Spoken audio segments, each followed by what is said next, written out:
Yes, indeed. Today is a lovely Sunday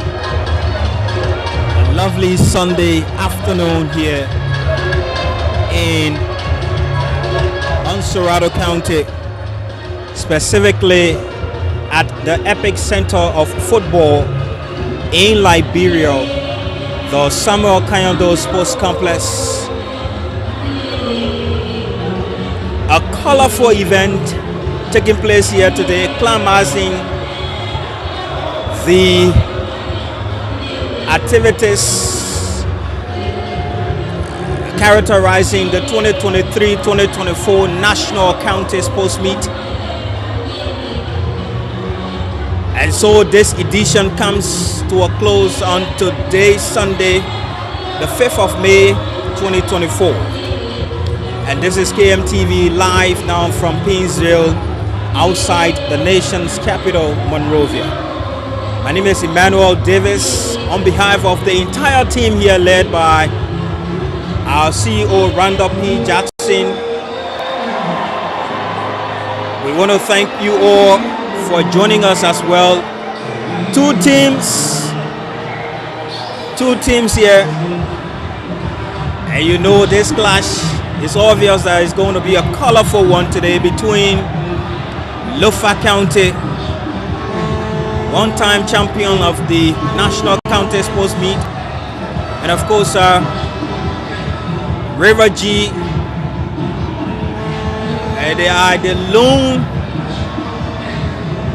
county representing the southeast, and Lofa is obviously representing the northern part of the country.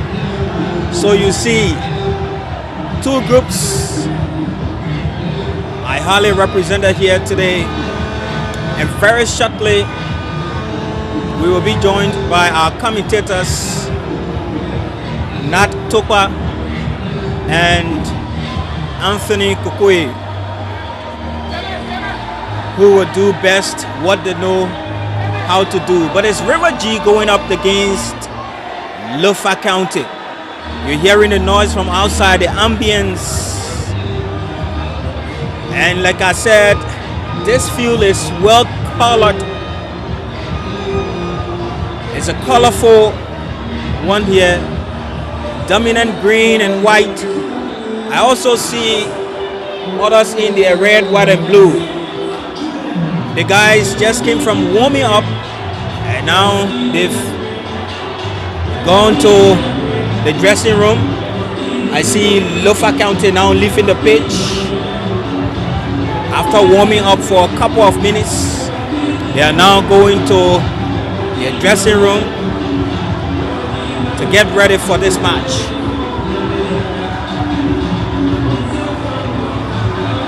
And I know, like one of my commentators would say,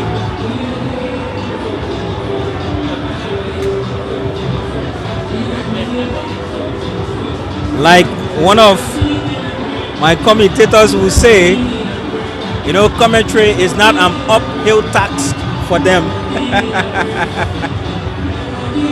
And I want to welcome the man Anthony Kukui, who has just joined us here in our commentary booth. This broadcast is being powered by Premier Bet, and Premier Bet is Liberia's #1 betting company, fully registered with the government of Liberia and tax compliant. I do see Jefferson Tamakoji walking with Flor Toma, walking alongside Flor Toma. They all come from Lofa County. I see Flor in his green shirt. And like I said, Premium Bet is our prime sponsor.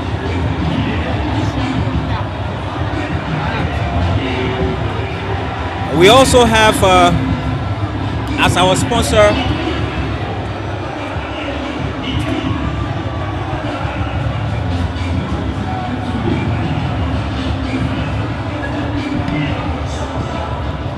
Jesse's Lodge is also our sponsor. We want to thank all of you for joining us. Also, Price Master. Price Master is situated at the intersection of led by Nat and Anthony Kokwe. So, gentlemen, let me welcome you guys as you do what you know how to do. Again, my name is Emmanuel Davis. Subsequently, I'll resurface to talk about some other things or maybe some stats that I will be putting together as the match goes on. Gentlemen, you're welcome.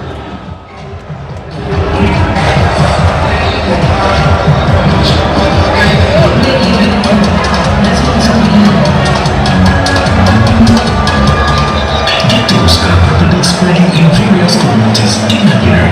And this showdown is intended to arouse and make a call to community donors to take action.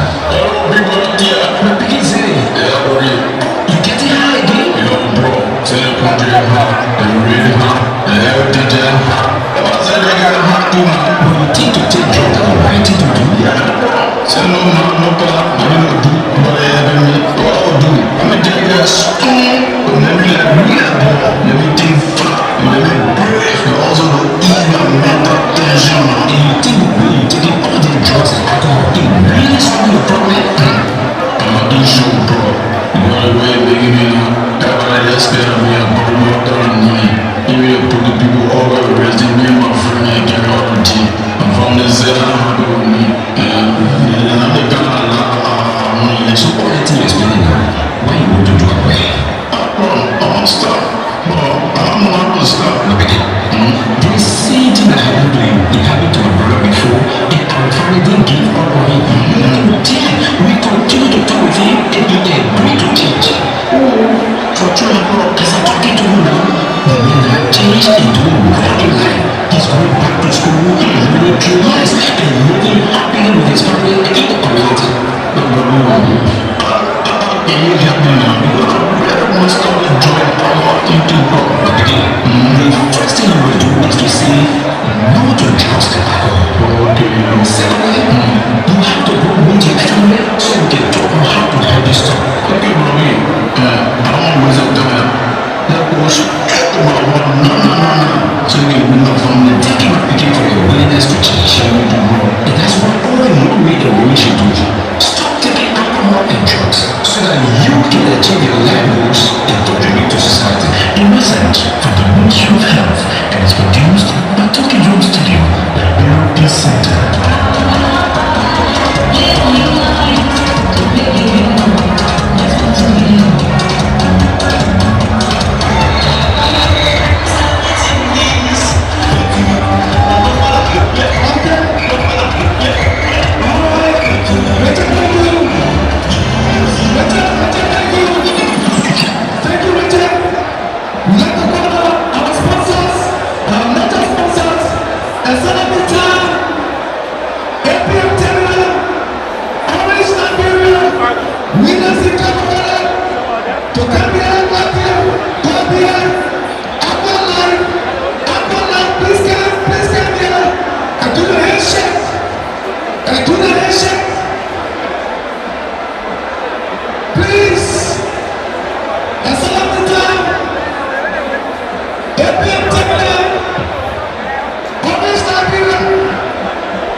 Winners in Liberia, Urban Life, Urban Life, Liberia.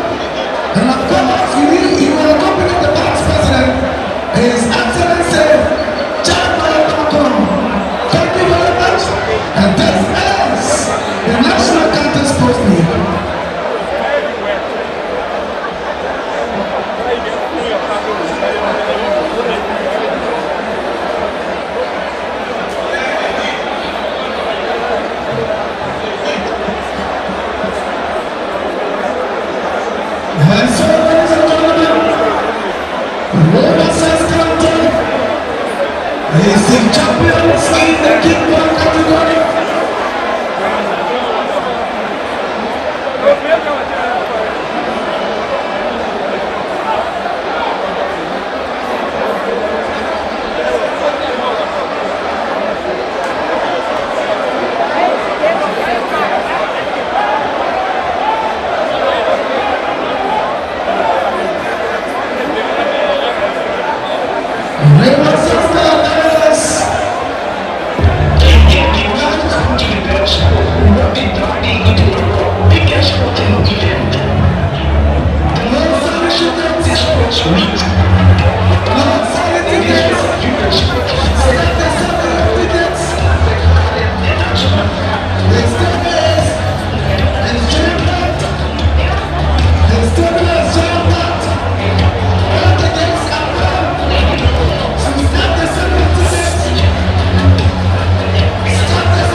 This is the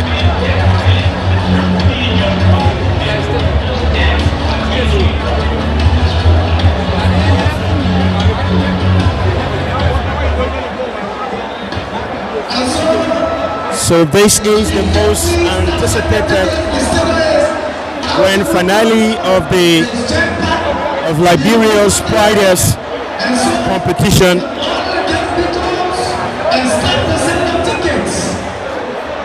This is the 2024 edition of the National County Sports League.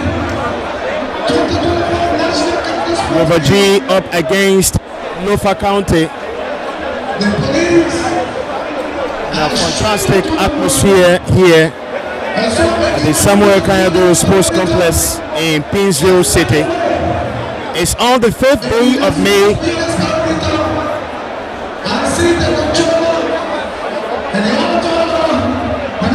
Two great counties. River G making a bid for their first ever crown of the competition. Lofa coming in search for their second.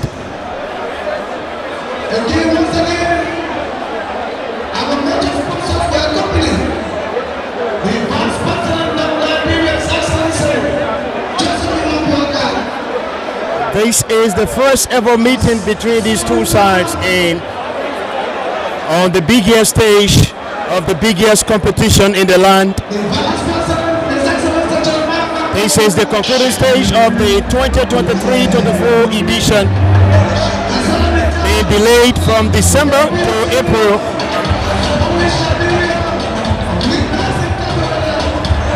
A huge anticipation. A jam-packed Samuel Kayado Sports Complex. This is an occasion keeping the nation to its feet, with all ears and eyes focused at the Samuel Kayado Sports Complex. We already have a jam-packed sports stadium here.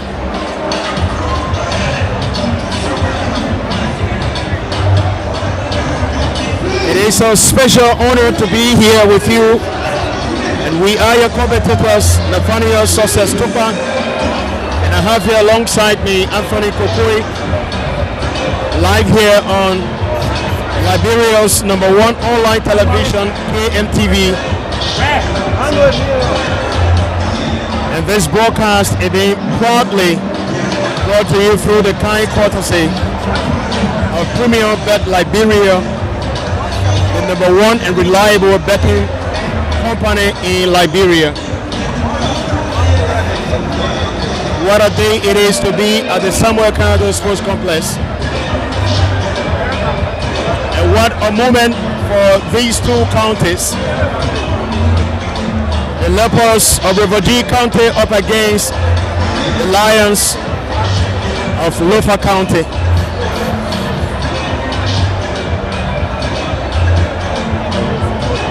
It is a big occasion And you can feel the joy and elation across the Samuel Canado Sports Complex, aligning with this fixture.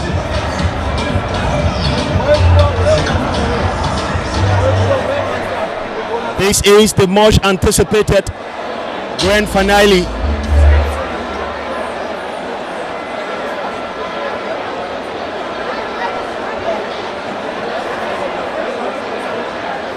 Lofa County making their 5th appearance in a county mid-final, and have just won it once in the last 4 finals.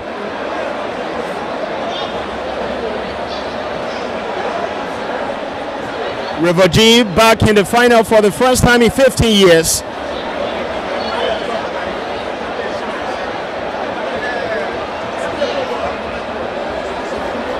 It is all set to be a clash of the Titans here, as the two counties look to write history.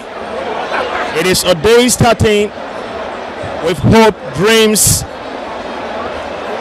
and aspiration, but it's going to end with split emotions across the SKD Stadium and across the nation, with one side taking joy and another side taking despair. The speaker, please. Thank you.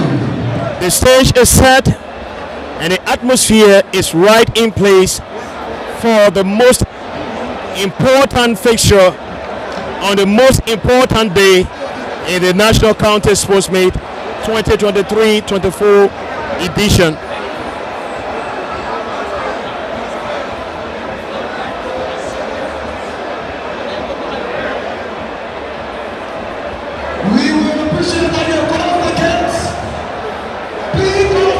You can feel the emotion across the SKD Stadium here, Anthony. Everyone anticipating a huge anticipation of this fixture, and on the concluding day of the National County Sports Meet 2024 edition.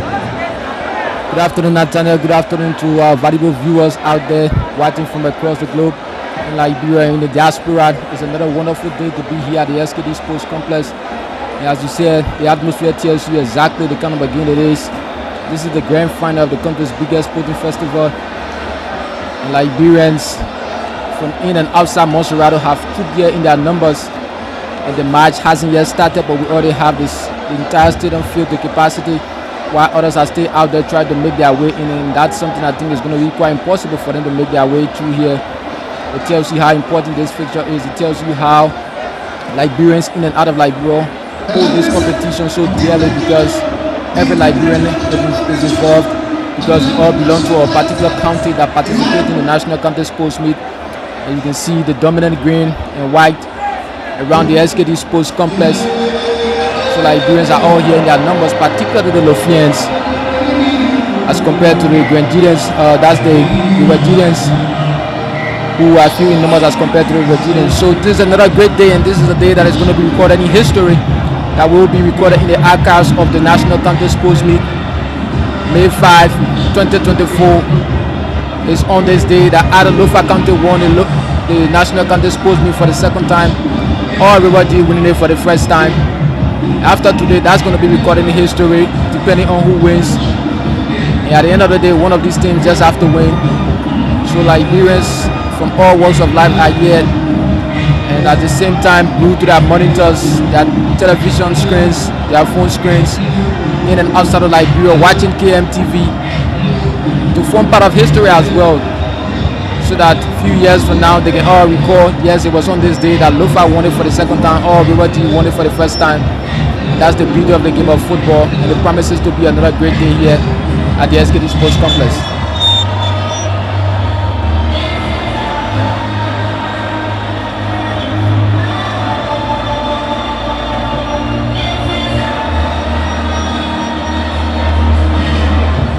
So River G lock horns with Lofa County with a fight for national glory at stake. They come in search of their first ever county meet glory. making it to the final for the first time after 15 long years of wait. Lofa County here on the 5th occasion on the big stage. Their first appearance in the county mid-final was way back in 1986 against Sino County, losing that match. And after a long years of wait, the return back to the podium in 2004, again being beaten by Bapolu County, who were making just their first ever appearance in the county meet as a county on its own after splitting away from Lofa County. And they were here back in 2021 after about 12 years.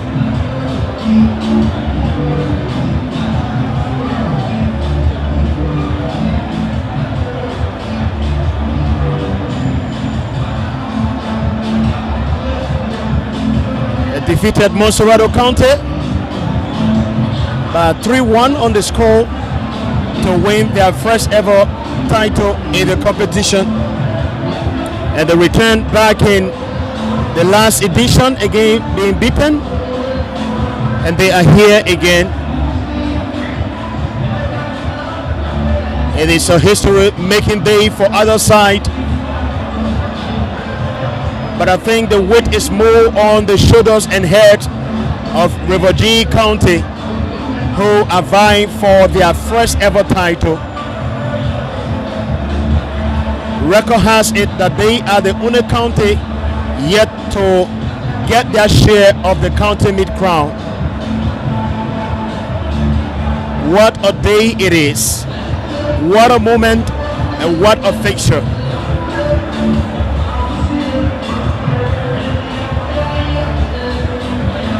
There's still a little bit of delay in the start, in the kickoff here.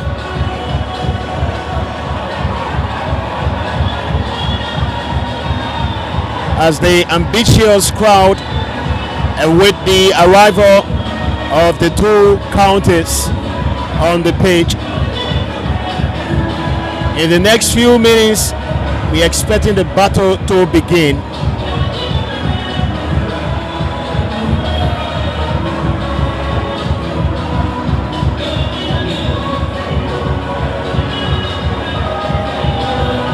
A real big occasion.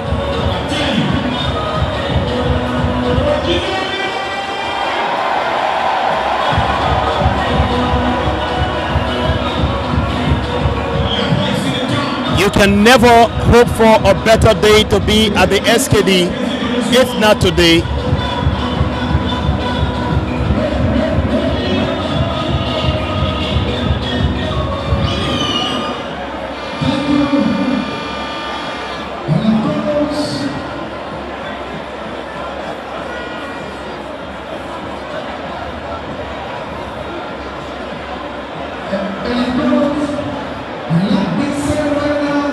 I think it's a very special day for the two counties.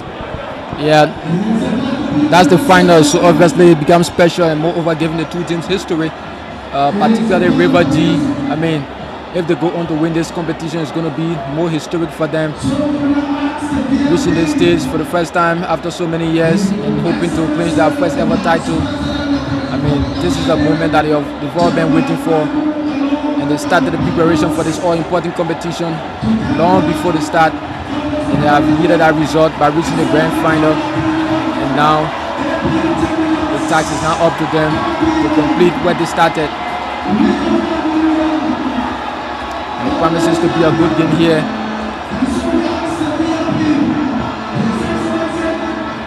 The two teams majestically walked out of the locker room with great energy and great hope. For the next hour and a half or more is going to decide what happens here at the SKD Stadium. So the broadcast is being proudly brought by Premium Bet Liberia, your number one and reliable betting company in Liberia. And it's an honor to have them as partner to this broadcast, and especially to KMTV Liberia.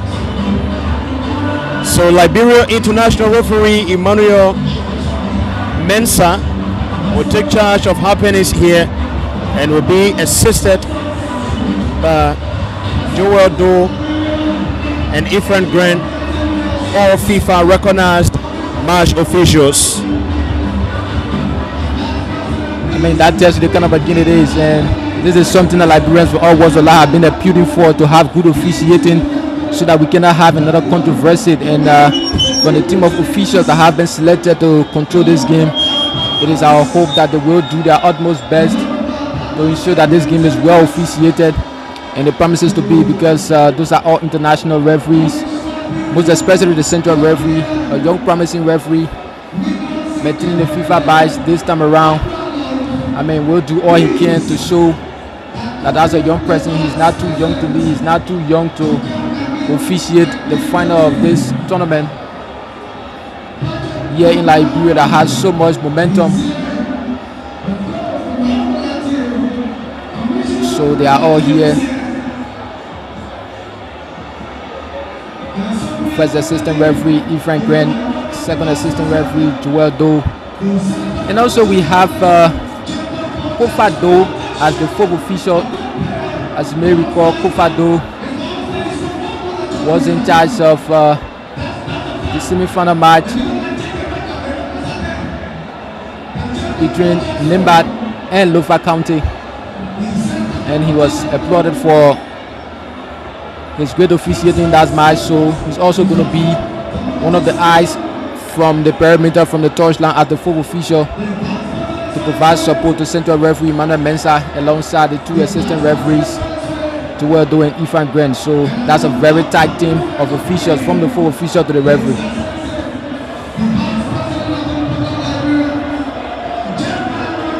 That gave even more credibility to what we hope to see here today. But let's just take you through quickly the lineup of the two counties. River G almost maintained the side that defeated or ousted Grand Bassa in the semi-final, with just one change made, as Ivan Sikan forced to the bench, been replaced by Stephen Pina, who came off the bench in that match. So Humphrey Gugbe remains the goalkeeper between the stakes for River G County, and Avero Allison, Isaac Waller, Ernest Nathan, and Jusu Dukle are the four defenders for Daniel Sasley. Of course, Frederick Bono, Derek Weir, and Stephen Pina in the midfield, while Willie Berrien, their top scorer Blamo Weir, and captain Daniel Sito are in the attacking front.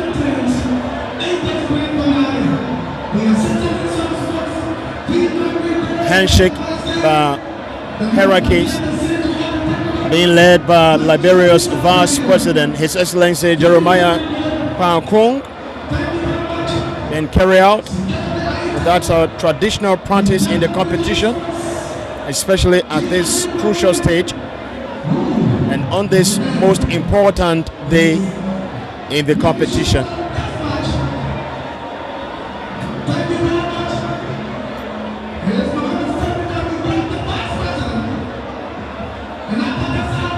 I think the kickoff will be officially done by the Vice President,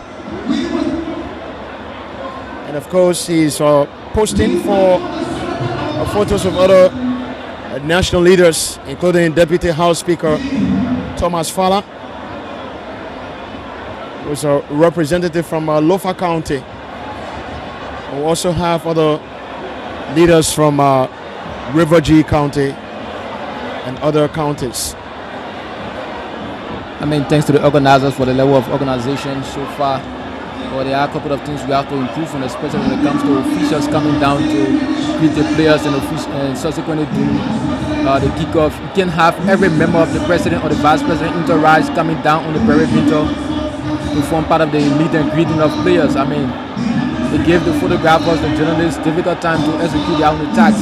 This is an important event. They need to capture those important moments. So you can have the vice president, his entire entourage, entire security force, everyone coming down. I mean, 2 well-trained security officers can be able to protect the vice president as he goes down to do the meet and greet instead of the entire security force or the bodyguards of the vice president or the president. That's something you have to improve on. So Coach George Cisse maintained the same team that eliminated Neighbor County in the semi-finals.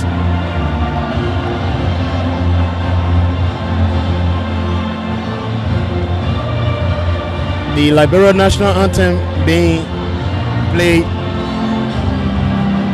as both teams and other officials, as well as supporters across the Samuel Canado Sports Complex, pay homage to the nation.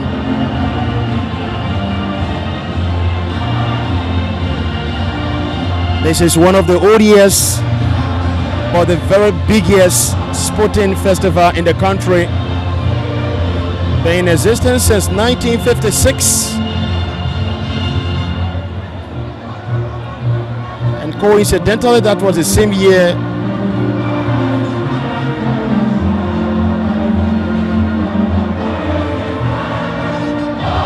so the first match being played in Maryland County, the home county of then President William V.S. Tubman, who introduced or inaugurated this competition that is now the most attractive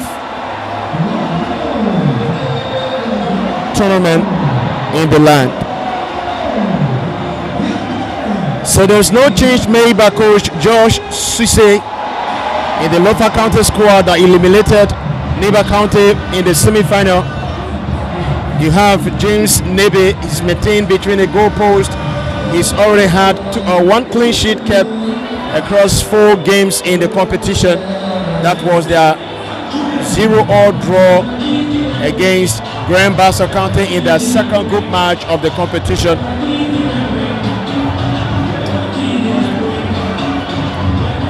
Emmanuel Bako, Kova Moba,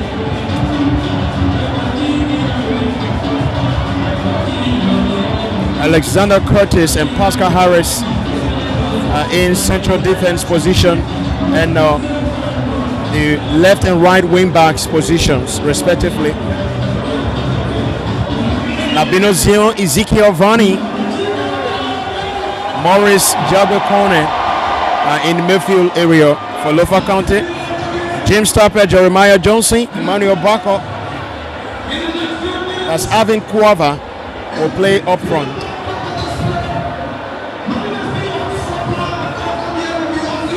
So the Quintos team is going on,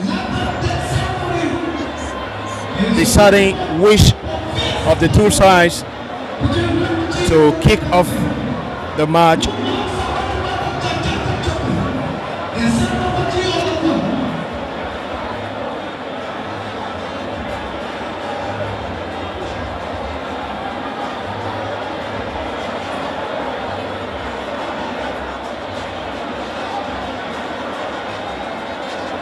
This is the day that the nation stands on its feet.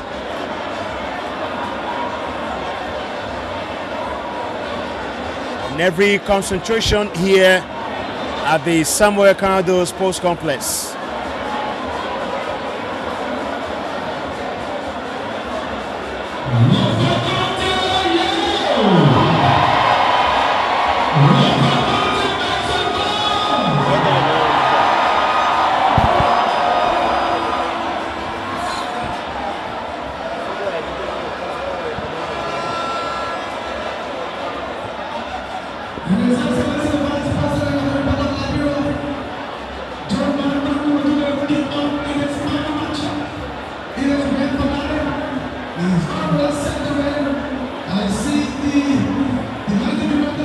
So His Excellency Jeremiah Kwanko, Vice President of Liberia, posted is set to do the kickoff, in heavily guided by other officials of government, including his Sports Minister, Councillor Jericho Bangalu, Deputy Minister of Sports G. Andy Kwemi, Deputy House Speaker Thomas Fowler, and other officials of government.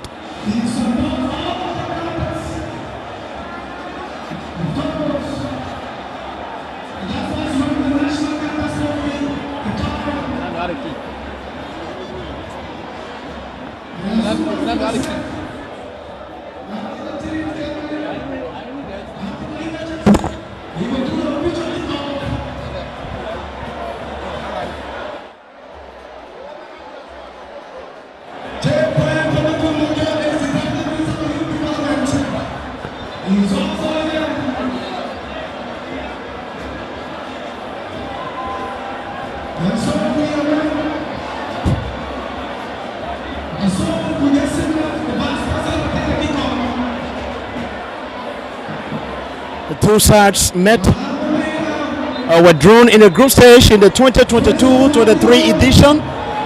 A group being hosted by Lofa County, and they finished top of that group with winning after winning all three group matches. Defeated River G County in their second group match. This might just be a perfect time for River G to have a revenge, and that being done on the big stage.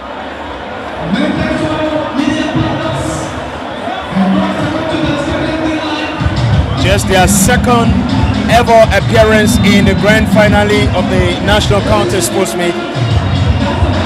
Can they make history for themselves here, River G County, or will the Wologisi Lions come out roaring?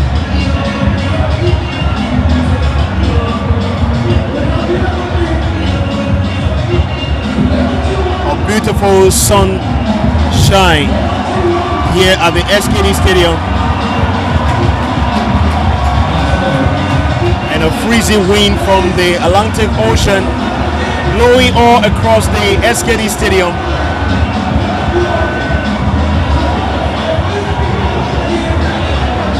As joy and elation spreads around.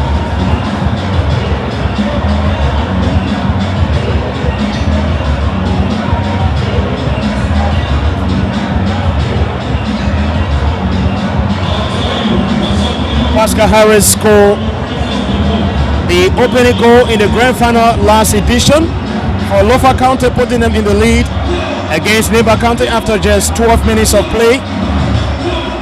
And Neighbor County bounced back to win the match 3-2, and the second consolation goal for Lofa County was being put through the captain James Tarpe.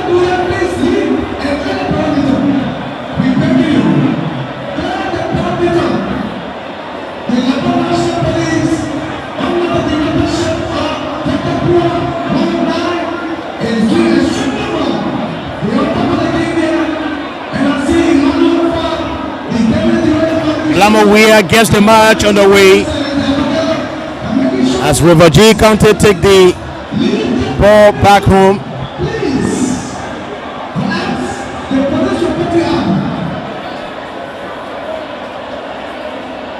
This is Pascal Harris for Lofa County here,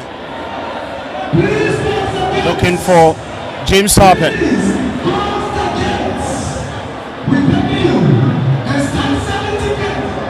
Jeremiah Johnson with just one goal in the competition so far. 4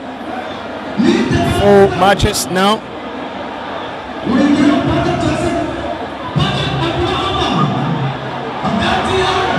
River G done your 2 strikes, but the flag up. So early pressure coming in from River G County.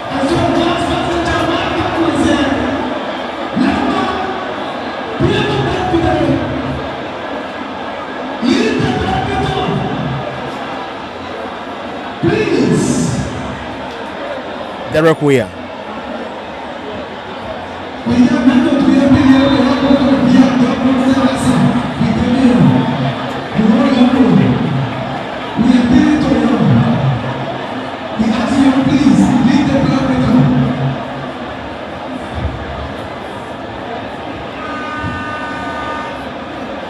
So the best goalkeeper award being contended by these two goalkeepers making it to the finals. Humphrey Grugbe stands a better chance with 2 clean sheets so far across 5 matches. Kept a clean sheet in their semi-final game.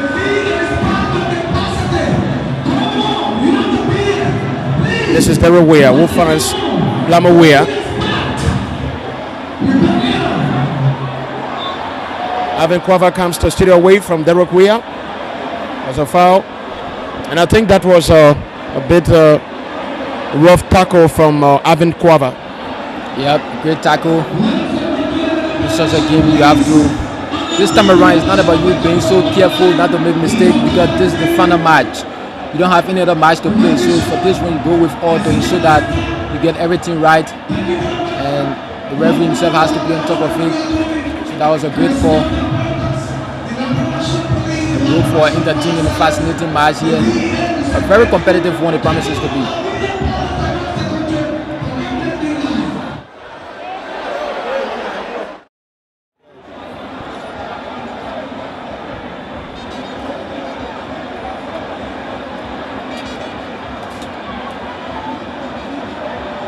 Both teams had a lovely semi-final win. River J coming close, and a shot there. We're well on their way for an early opener here, and Willie Berrien had a chance to open scoring for River G County. I think that was a great piece of defending from Alexander Curtis. Yeah, great defending, and that was a good chance for River G as well. But I think Berrien was a bit nervous. It's just the start of the game. That was his first attempt, first try. So he wasn't that very focused to make the decision. Hope the next one will be better. And Lofa County defense, you just can allow such a play to go on. You just can miss out on letting the ball to land safely in your half, and with the opponent on mat. That was a great chance for River G, but I think Berrien was a bit nervous and didn't make the right decision in the end.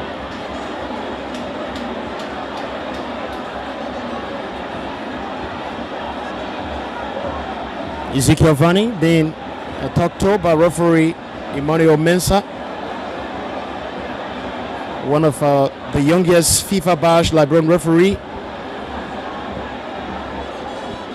I think he might be the youngest FIFA Bash center referee in the land. Yeah, from the male end, because we also have some females as well, and there are others who are younger than him. So for the male referees, he's the youngest FIFA Bash referee. And 2 of the females are on their way to Gambia for a 5-day training, and after that they will be moving on to Ethiopia to officiate the FIFA U17 Women's World Cup qualifier match for Liberian international female referees. The number has increased. It has been a while since we last have 4 international female referees. A lovely clearance there. This is now Blama Weir, who will be challenged by Alexander Curtis. Curtis wins free kick here for Lofa County.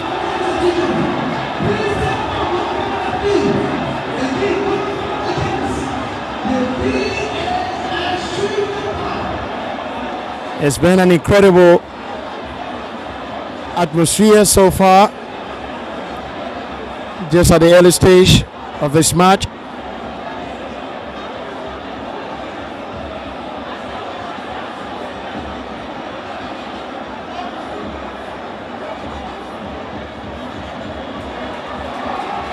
This is Derek Weir for River G County.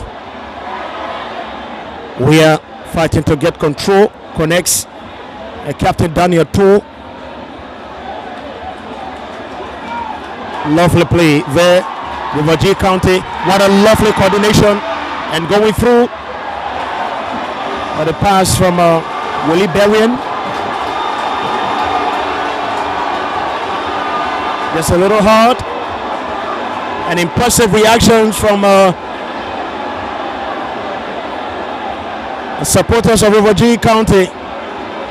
I think they came fully prepared, thinking that this is their honor moment, Yeah. to take their crown home. I mean, even the team itself playing, just the way the fans think that this is our time, and that's how the team is playing as well.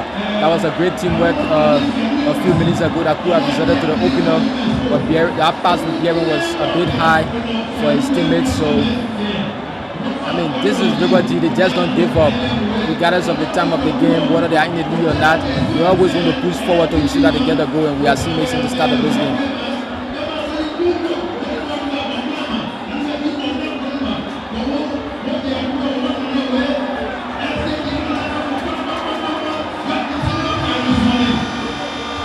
This is Ezekiel Vani here for Lofa County. And now to corner. Across comes. It's being headed. Goalkeeper Humphrey Gugbe gets it. We will have the first corner kick of the match given.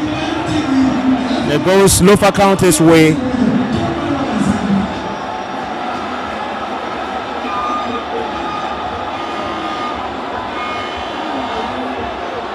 Just an unending excitement in the stands.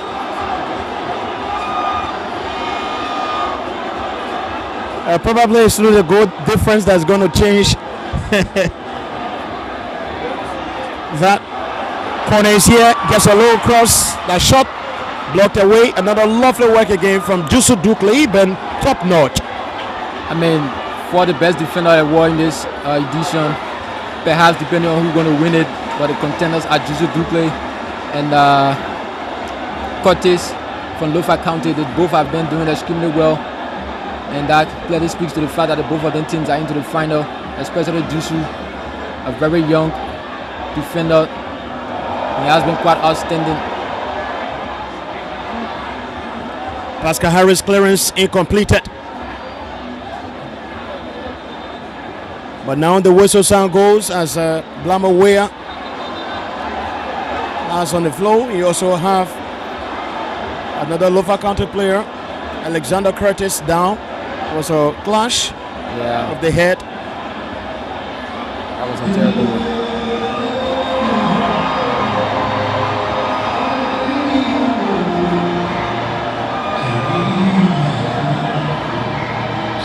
The excitement for the national contest is supposed to be so crazy, so wild.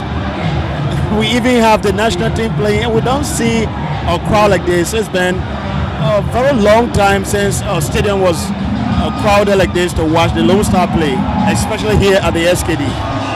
Yeah, it's been quite a long time since the Lone Star won a game here at the SKD. And I mean, Liberians always took in that numbers whenever the Lone Star is playing, but of recent, due to the performance of the team, due to the poor results from the team participating in the national competitions, you have Liberians losing that appetite whenever the national team is playing, because they all have that mindset that the team is not going to win the game.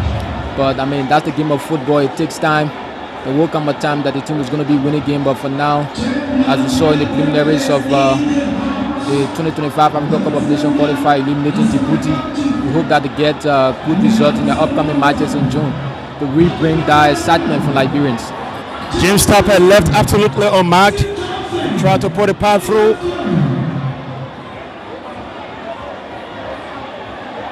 River G County taking the attack now. This is Daniel Toe who will be challenged by Curtis. Toe is brought down, but no foul. Goal kick instead for Lofa County. I think the Rivers G County captain expected a free kick to be awarded to him, and I think that was a lovely work for Curtis. I think Daniel Toe went down. Daniel Toe, big mistake here, and Toe goes in, and cross. Yeah! Loma, we are just stepping in to send Rivers G County in the lead. It is a dream start for Rivers G County. A lovely goal to put them in the lead here. And coming from the obvious man, Blama Weah. What a pass it was from Daniel Toe, and what a finishing from Blama Weah. You never would have expected him to miss it from there, and yes, he put it right in there. A brilliant goal, brilliant finish from Blama Weah, right in front of goal always. That's how he has scored most of his goals, always in the position whenever the pass goes in. And that was a poor defensive work there by Lofa County. The defenders didn't communicate well and gave a misplaced pass. Daniel Toe capitalized on it. That was a brilliant one from Daniel Toe as well. Despite going down when he expected a foul to be called, referee didn't call for a foul. He didn't lose focus and didn't go back with his defense. But Jalen State remained in the half of Lofa County, was able to capture that loose ball, gave that brilliant pass. Blambo Wea right on the spot, made no mistake, get the ball right across the goal net to put River D into the lead. Great goal, great start from River D County. It is indeed a dream start for River D County. That mistake from Emmanuel Becker and Alexander Curtis was well put into use by River G County, who now take the lead with their 10th goal of the competition. No county has scored more in the competition this year, and it is the 5th goal for Blambo Wea.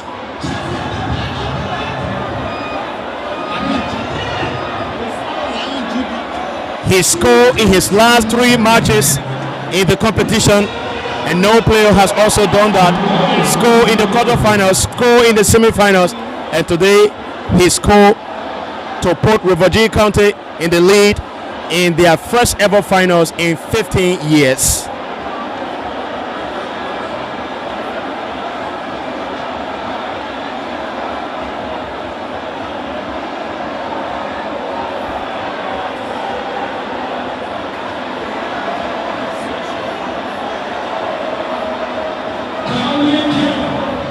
Really a big start on the big occasion here for River G County. You never expect any better start.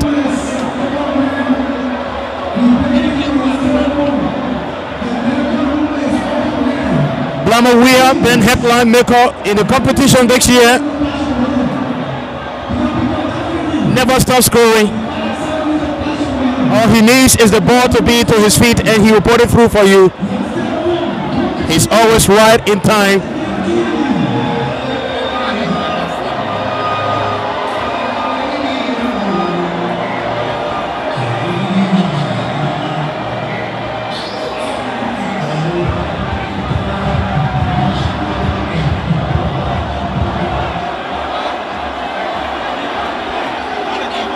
Blambo Wea plays for 3rd Division side Wentan FC, I think in the Bagibi Sub Association competition. We saw Lofa making a comeback in the semi-final after defending champions or outgoing champions Neighbor County had taken an early lead, and they went on to win that match. Daniel Sassley, head coach, River G County. This is his 2nd final in the county's history.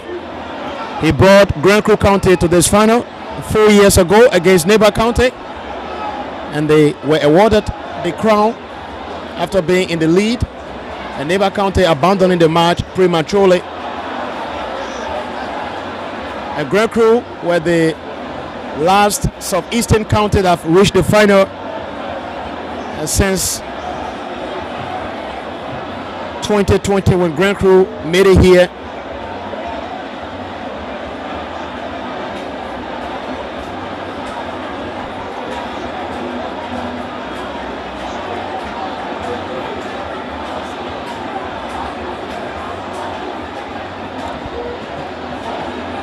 This is Berrien looking for support. Brought down by Nabino Zion. And the free kick is there for River G County. A lovely pass finds Daniel Toe. Still Daniel Toe cannot keep controlling it. Now Jagwe who finds Quava. Ernest Neton with a lovely play. So brilliant for River G County. Being so stylish and confident enough. A long pass is here looking for Blambo Wea. Goalkeeper James Nebe responds to that. Jesu Kalon tries to get a pass, but found the wrong man. Jeremiah Johnson for Lofa County. This is corner. The heavy 11-man corner running through. James Tapper making himself available. Brought down by Jusu Dukle. I think that was a very smart piece of work from Jusu Dukle again. That's why you see critical defenders will always do in such time. Yeah, because there was no one left good enough to stop Jigbe Konen. And Jigbe Konen is doing all he can to ensure that he penetrates. And that's something he also has to work on. He has the force, it has to be teamwork, it has to be touches. Where you touch the ball, create the space, find a space, and then be connected by your teammates. But instead of you alone taking the ball to go through, I mean, that's not going to work, especially against a team like River G. Yes, we saw Lofa making a comeback against Nimba County in the semi-finals. But this game, to make a comeback, you have to overwork, because River G is a team that has that extra energy once it comes to marking. And they don't slow down despite being in the lead. We saw them in their semi-final match. They didn't slow down against Grandbassa County despite being in the lead 10 minutes to the end of the game. So this is just Eddie, and they have scored a goal, but it's keep pressing on. James Tapper goes to get the free kick, blocked against the wall. And corner comes now, trying to find Emmanuel Bako. But it's goal kick here for the Lepers of River G County.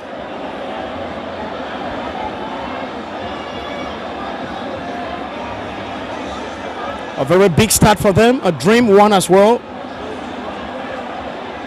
as they look to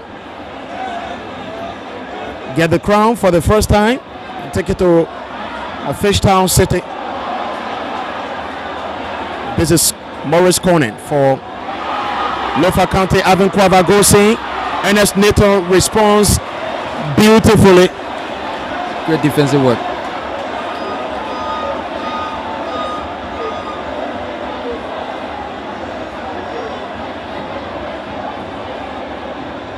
Goals across 6 games now for River G County. That is the most scored by a team in the competition this year. And of course 7 or 8 goals conceded by Nimba County. That is the most conceded by a team in the tournament this year. A long strike. Lofa County coming close, but the flag comes to the rescue of River G County. But I think that was quite a chance for Lofa County to have just have an instant response to the lead for River G County. I mean, that was a brilliant strike from striker Jeremiah Johnson. I mean, sometimes you have to take the goalkeeper unaware. Now, out of the time, you have to get the 2 balls. That the striker will just be there to do a tip in or perhaps do the final finishing. So you have to take goalkeeper away at times. That is by shooting from distance where the goalkeeper don't expect you to shoot from. And that's just exactly what Jeremiah Johnson did.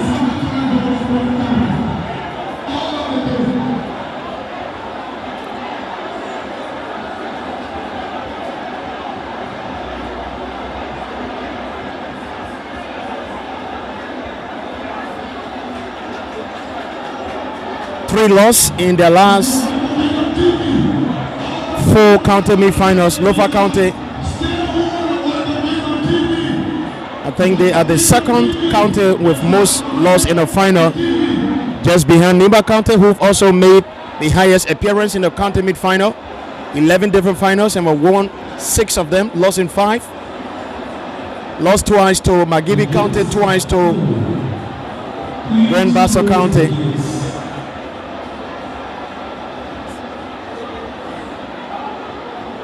Lofa County lost the 1986 final to Sino County. And lost the final in 2004 to Bapolo County. Lost the 2023 final to Nimba County.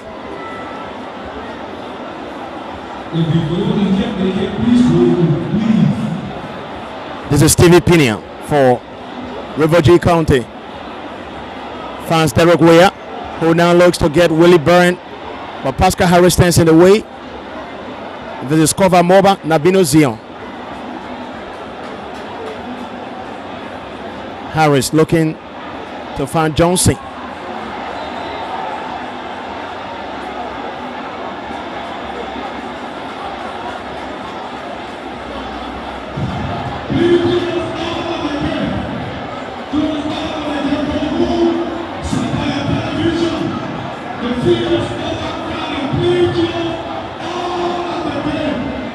I think the stadium is jam-packed, even above its capacity.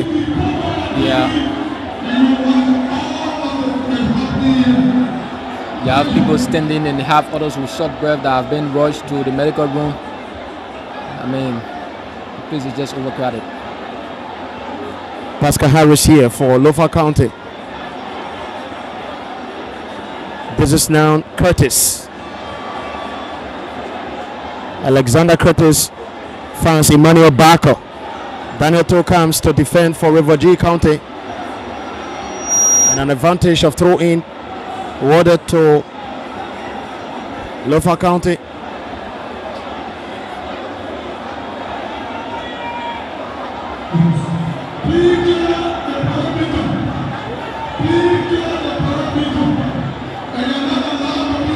Two teams are unbeaten in the competition, reaching this stage. In the last edition, Lofa County went through the tournament unbeaten from the group stage up to the grand final. Their only loss was in the grand final. Won each of their 5 games while making their way to the grand finale.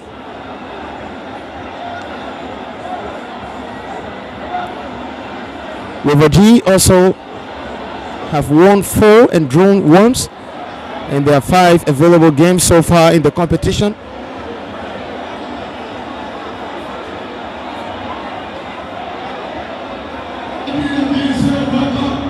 Can they continue their unbeaten streak to take the crown? The free kick is here for Lofa County.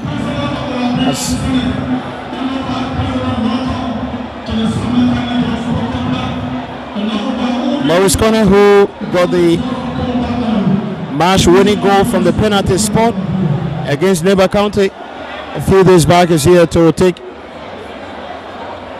this free kick. Jagwe delivers. It's pushed behind for a corner here for Lofa County. It's quickly taken. This is James Tapper.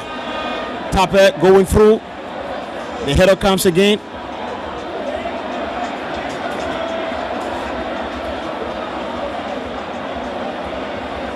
Lofa County still remain at the advantage with another throw in yet again. Pascal Harrow will send it back home to James Navy. This is now Alexander Curtis. Curtis looking for Johnson. Ernest Nathan is in the way. A wrong pass. James Tapper now. And this is Kova Moba. Now Tapper. Fans corner. Lovely turnaround. And corner put it through for Emmanuel Barker. Barker gets across. The clearance comes there quite beautifully. This is still here corner. Being unstoppable. Corner put it through. And Ivan Quava is onside. Gets across. But too much effort on it.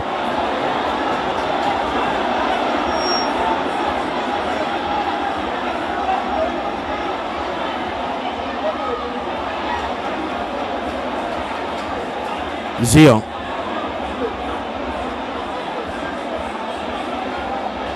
This is now Ezekiel Vani. But there's a handball offense. So free kick will be for River G County.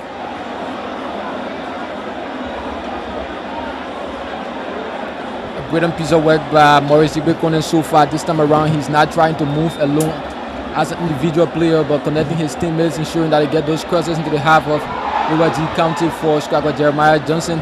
But I think they have to be more accurate in delivering those crosses and not just wasting them, because they have had a couple of chances. They have had more corners than River G since the start of the game. So you have to ensure that you made those crosses very accurate. First, look where your teammates are before delivering the ball, so that you can be able to get the brilliant header in. But that's something that they have to work on. Pascal Harris here for Lofa County. He finds Kova Moba. Back to Harris. Now here, Ezekiel Vani onto corner. Who quickly leaves it for Pascal Harris. But a poor pass in the end for Harris, the Wologisi FC defender.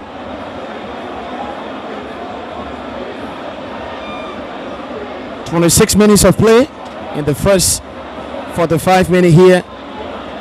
And River G holding on to a crucial lead as the fans still look forward to seeing the response from Lofa County, but I think they have been quite impressive in the last few moments in terms of ball possession and making a lot of attempts on goal as well. This is Kova Moba. Now here for James Toppet. Corner, but was looking for Toppet, but was intercepted. The pass not really good for him.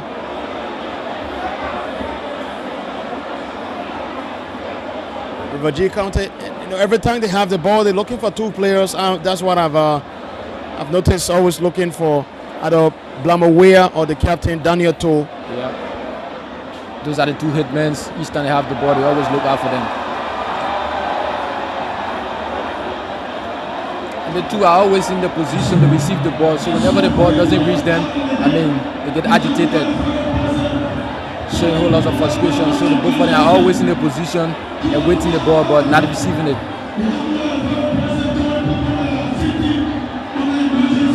It's been a real competitive fight. And there's a clash of the Titans.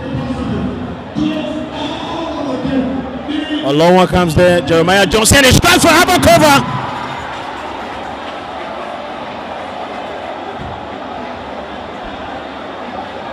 That was quite impressive from Alvin Cover, the youngster trying to cancel out River G's lead to get the equalizer for Lofa County, but his shot just went wide.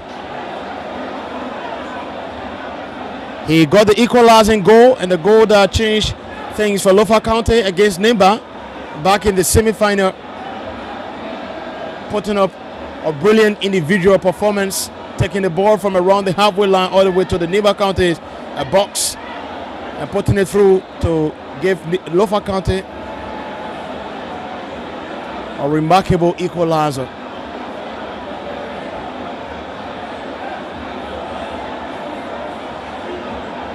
So we will take a cooling break as the referee has decided, and that is what we have been obviously observing in the competition, especially this edition, due to the weather or temperature here.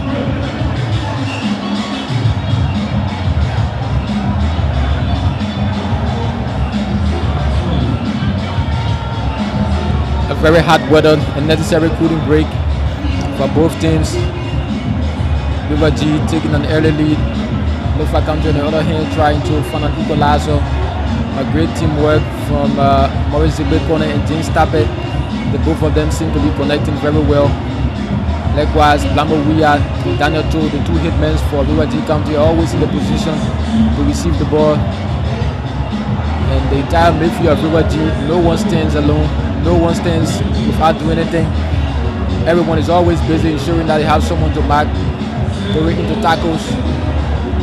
That's what makes the team has that extra energy, because they just don't stand alone. So everyone is working from the defense to the attackers. They all have that extra energy. So I think from the cooling break we're going to see another fascinating football, because this gives them a little space to breathe in, to cool a bit, and then go back to the field of play. River G found it quite difficult to contain Maurice Jibekonen, like we saw against Nimba County. And Maurice Jibekonen, on the other hand, we have to work more with James Tappet, because the both of them seem to be connecting very well. So most of these balls you have to get James Tappet alone. So the one-on-one play can lead to a brilliant two pass for the available forward.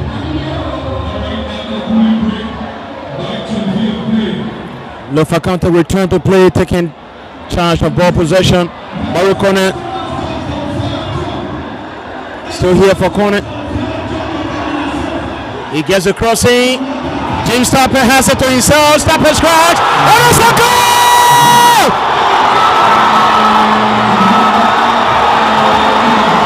Wonderful goal from James Stopper.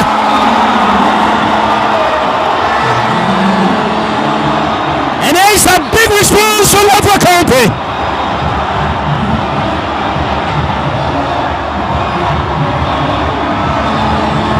A great goal from a great player. He has never ceased to create moment of history for himself in this competition. James Stopper always answering, always coming to the rescue of Lofa County. A very brilliant goal, like I said, it couldn't break, was necessary, and it gave both teams the opportunity to cool down a bit, return to the field of play.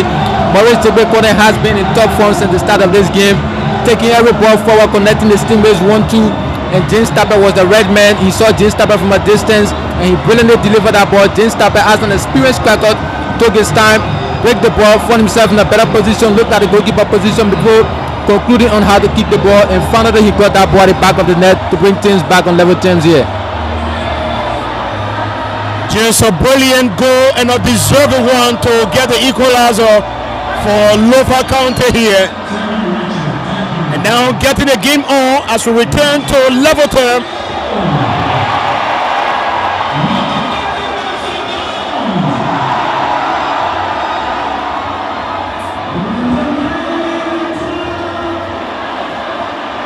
Ezekiel Vani, this is corner. Nabino's here now for Lofa County. Emmanuel Bako gets involved, the cross comes. Official time here. This is now Daniel To. France, Derek Weir, back to To. We'll have a player from River G County on the floor. Fine interception there, but can he get it? No. I think that's JP corner from Lofa. Lofa just. Yes. For that, Lofa County, who is he's been really impressive. That cross coming from him to James Stopper. But that's quite stupendous. And it was a phenomenal finish from the Lofa County captain, James Stopper.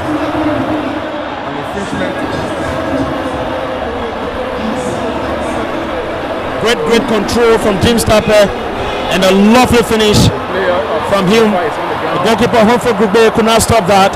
That was a chicken goal. To be frank, it was a chicken goal.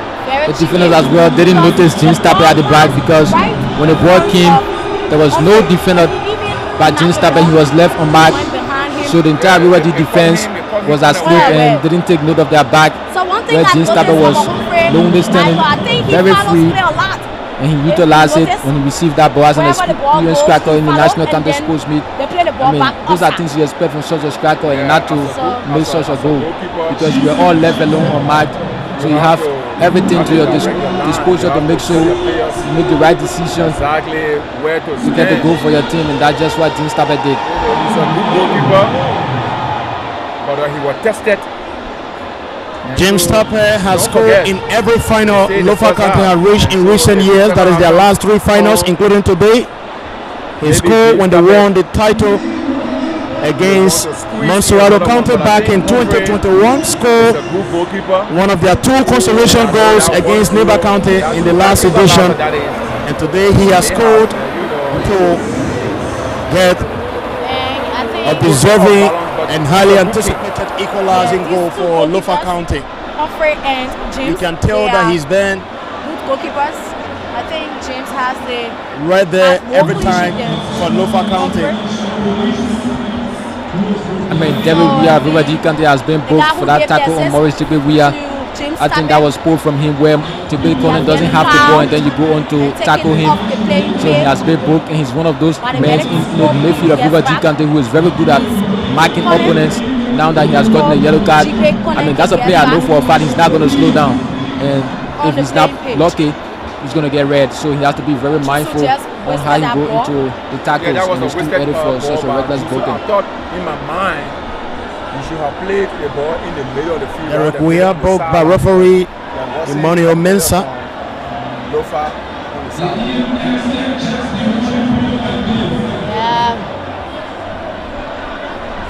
So it's 0-0. Sorry, 1-1. 1 apiece. Counties are playing beautiful match. Emmanuel here. Vani dispossessed. Daniel Toll here now for Lofa County fans. Blamo Weah. Lambo Weah being heavily taken away from him. marked. easily. A couple of Lofa County control. players. Emmanuel Sends a Backup. long one across. Listed for Jeremiah Johnson. Alvin That Kwava player is still from here. Lofa just Kwava is taken brought it down and the easily foul for is the given. West Ham That's free kick. for an infringement. So Lofa County wins. I think that was a foul, yes, Yeah. from Waller. And the other players on the ground.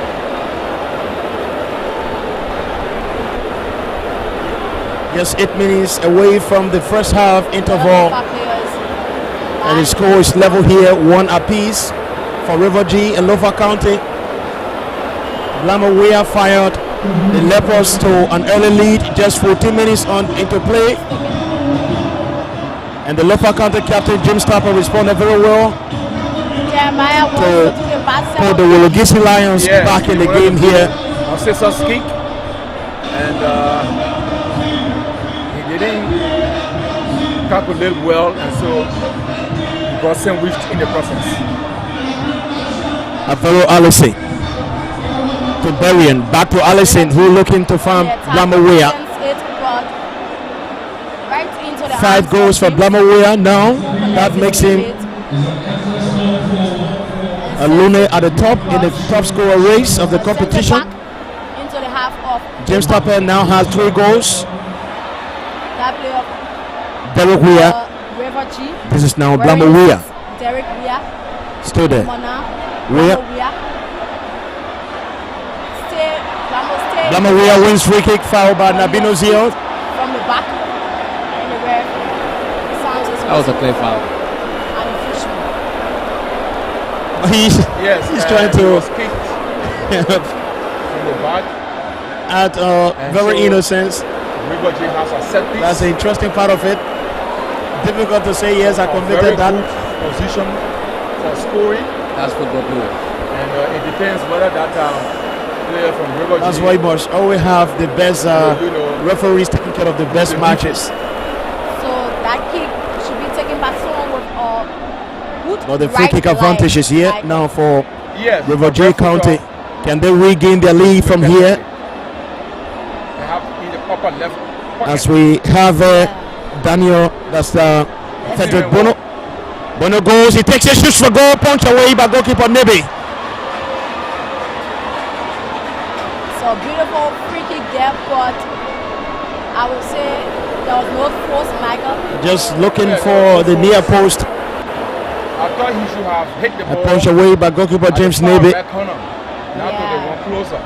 Bono with the corner. The goalkeeper was already in position. This is now Vero Allison. He slips. And it's now here for Cover Moba. Trying to Taking attack for Lofa County. do Moba a counter. still here for Cover Moba. No. Lovely play. That player from Lofa stayed. Ezekiel Vani. Jeremiah Johnson. This is now the man himself. James Tapper. Tapper is going in. He's in the box. He's brought down. But James Tapper, No foul. I think he had a That was a lovely touch from Jeremiah Johnson. Yes, Jimmy thought that You don't find him in front of goal to score those goals, but whenever the team is in attack, he always have those smart touches on the ball that creates the space for his teammates. He doesn't delay with the ball. He always knows what to do before the ball can come. I mean, that was a lovely touch from James Tapper. Absolutely. And James Tapper going there. A River J County box. Looking for the penalty. because Jeremiah Johnson was right in his As a matter of fact, he's won penalty more than any other player in the competition. James just side Though on that's arguable. Gave the ball directly to Humphrey. He's the only player that have won penalty We got in 3 different county finals. He Added won time. penalty in their 3-1 win against Montserrat back in 2021. Won a penalty in their defeat against Neighbor County Lofa. in the last edition. A beautiful clearance there by Juice. Won a penalty in the semi-final against Neighbor County Blambo running on that defender. last time. Still River G.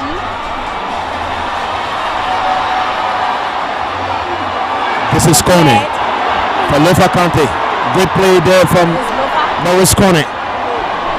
Corner. The heavy 11 men, but eventually he got reckless, Just pass that ball, Michael. and the possession goes back. He was misled by the The crowd. Lofa counted lovely work there from Jisu Misled by Dukle. the crowd, and so he fumbled and gave the ball I away. think Kone did just too much on that ball after he The beauty of made football. 1 or 2 attempts and he found the space. There were teammates So you see waiting. the He crowd had just touched the ball and then keep moving forward, but he kept coming back. Jobo pass one man. I mean, it's childish to say, but I think he got carried away by the cheering from the Yeah. the supporters. He got so emotional, and I think wanted to show more than he could do.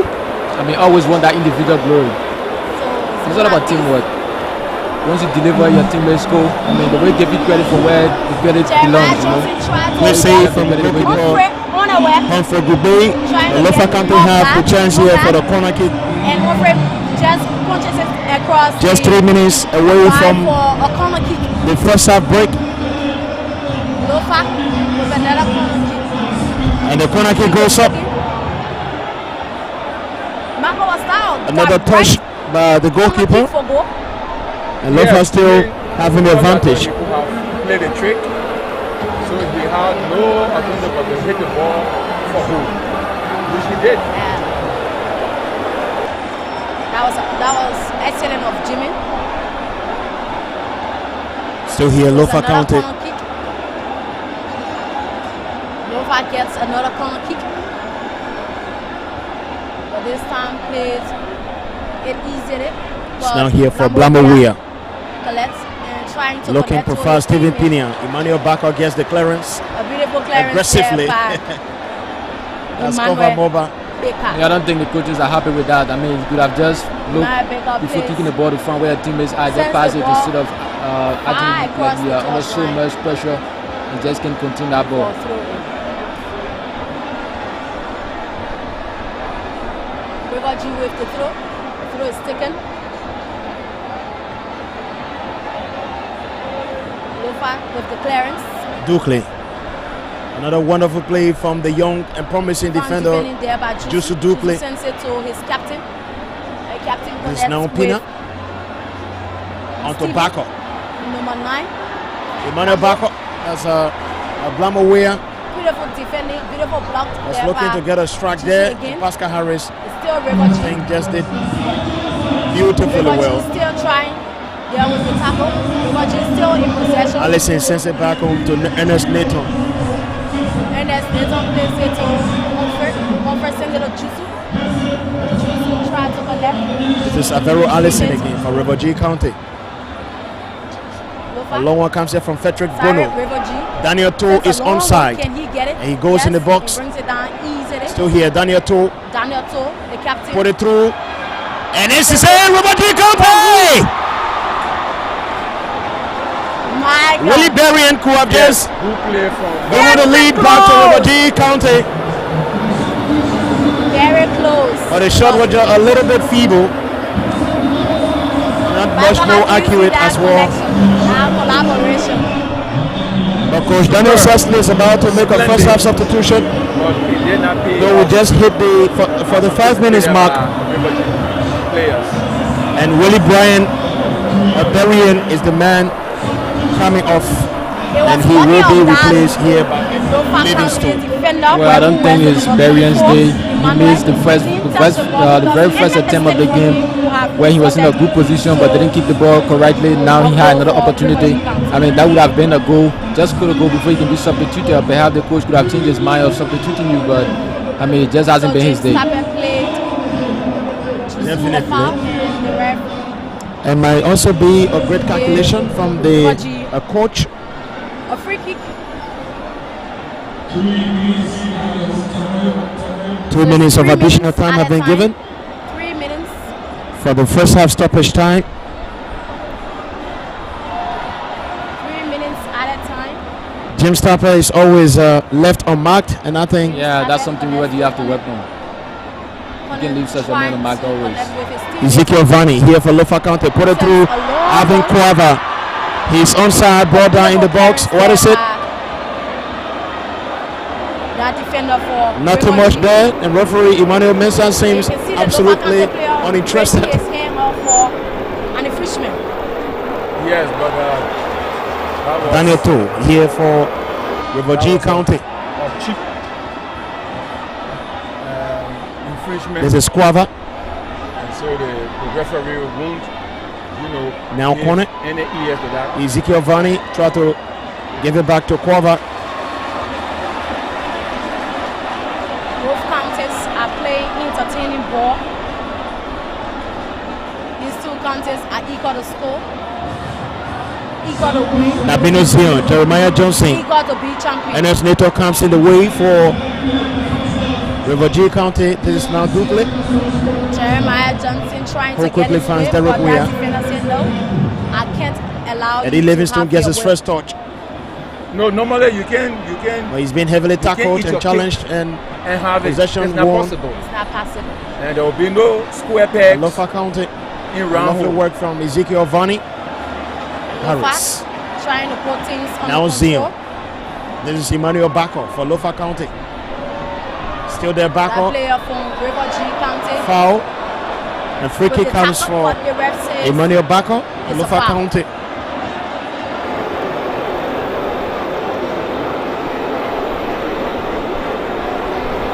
Cover Mobile stay on the ground. Stay on the field. It's up now. Lofa takes the free kick. Quickly.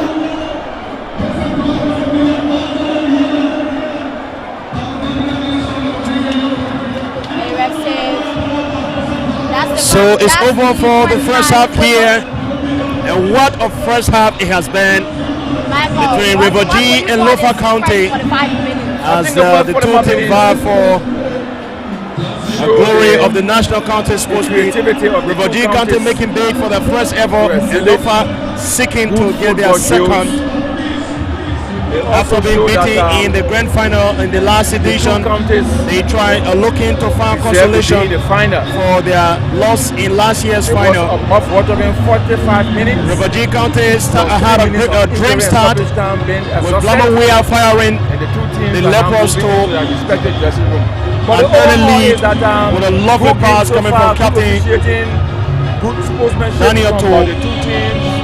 But the And Wulagisi spectators, Lions had a very well, they good had a wonderful response. time. A pass And, coming from Morris Cronin, for us here in the put commentary through booth, very beautifully by did our Captain job. James Tappe. First So half, it's 1-1 in the first half River here. G won. River G won and Lofa County won.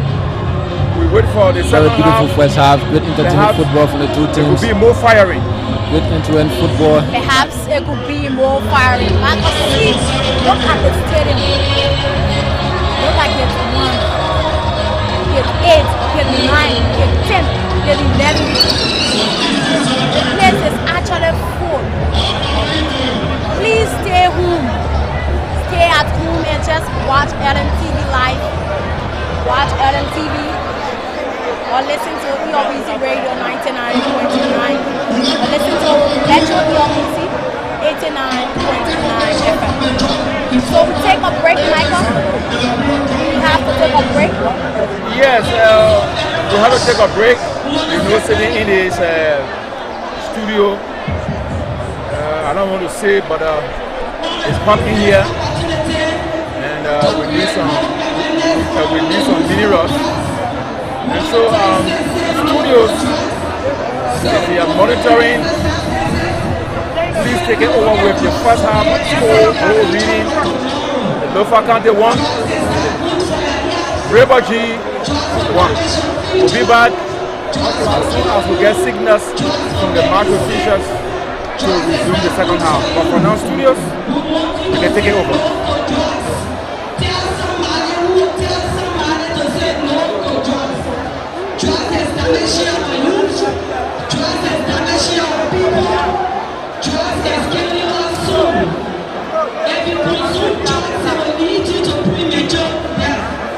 We are telling you as young people say do not take in drugs. If you have started consuming it, no matter the water, you still have the second chance to be rehabilitated. If you have not started, we want to say please do not start. Do not smell it.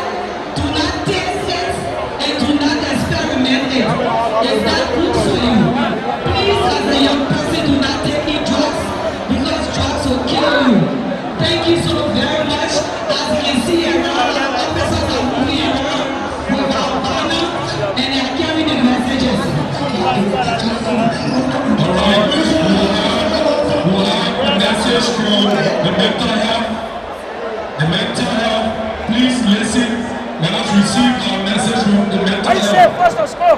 Hello, fellow How you Liberians. say? We need from the Ministry of Health. This is KMTV Liberia, and we're live at the Samuel Canada Sports Complex here, bringing you the coverage of the National County Sports Meet. And from the onset, we've always been announcing Premium Bet as the proud sponsor of this live commentary or broadcast of the county meet games, especially in knockout stage. So we have a representative for Premium Bet here who has come to tell us more about Premium Bet, why they say live, what they are into, and what do you benefit to playing or making business with Premium Bet. So welcome to KMTV. Thank you, sir. I'm honored and have the pleasure to be here on this unique platform of yours. KMTV, as we are all aware, is Liberia #1 online television. So in collaboration with Premier Bet, Liberia #1 online sport betting company, I'm very, very excited, especially when we partner collaborate to bring the county meet streaming live to the many audience, the millions of Liberians that couldn't come from Rangerman, from Railway G to watch it through KMTV, Premier Bet partnership. Everybody is seeing it. So a bit about Premier Bet, we are 100% online company. If you watch the KMTV, as the game is going on, you will see how you can get connected to all the benefit you get in terms of bonus when you deposit and the rest of it. So we are very, very excited to be here. We are very, very happy with the partnership of KMTV. And as a matter of fact, because of our excitement and our satisfaction from this collaboration, Premier Bet have decided to honor or recognize the two commentators of KMTV at the end of the tournament. We are working on that to invite both of you guys at our game center on Gurley Street, and we will present a special recognition prize to you guys because you have been very exceptional when it comes to commentating the county meet. So we're going to recognize you for that. So like I would like to ask you and the other guy, you've been following the county meet since it started, and from what we saw first, very, very beautiful football, 1-1 from both teams. It started slowly, first with Railway G dominating gradually. Later Lofa came to herself, and until the first half ended, it was a balanced game from what I saw. You've been following the county meet, including this final. What do you make of the second half? What are you expecting to come in terms of winning? Who do you see winning the second half? It's difficult to pick a winner from this match. Like you said, we saw very classical football from the two teams. Railway have been one of the best teams in the competition. In goal scoring, they have scored a lot of goals than any other county in the tournament. And they also had a dream start to the first half. So the second half, what we expect is we're still going to see a lot of good play. And the two teams will come up with the mind now that this is just the final half, and whatever you need to do, you got to achieve it in this half. But from what we see, you saw the response from Lofa, so it's difficult to pick who is going to win for me as a commentator. But the best side is going to take the day. Yeah, I think the best side will take the day, but I think the game is very, very beautiful. I'm seeing maturity of Liberian football. This county meet traditional league, they used to produce national team. And I'm seeing some of that. But looking at Lofa record of allowing people to score in the first half and come from the back, I'm slightly convinced that she's going to repeat what she did with Nimba Kante and come out of the game victorious. So as an institution, Premier Bet, we are always happy and excited, looking forward to continue collaboration with KMTV, especially when it comes to the county meet and all of media broadcasting. So it was a pleasure being with you guys. Thank you so much. Thank you. Okay, folks, we're still here.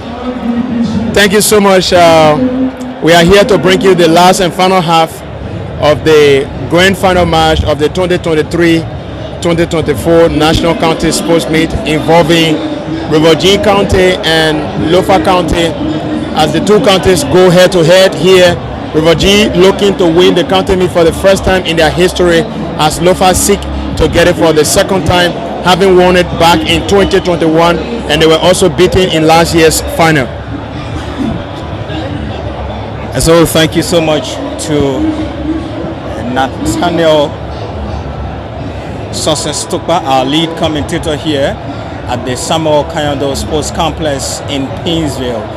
One of our proud sponsors who made this possible, who powered the games you've been watching on your television screens, is Jesse's Lodge. It is located in Johnsonville, but we have with us the CEO of Jesse's Lodge in person of Peter Masakwe.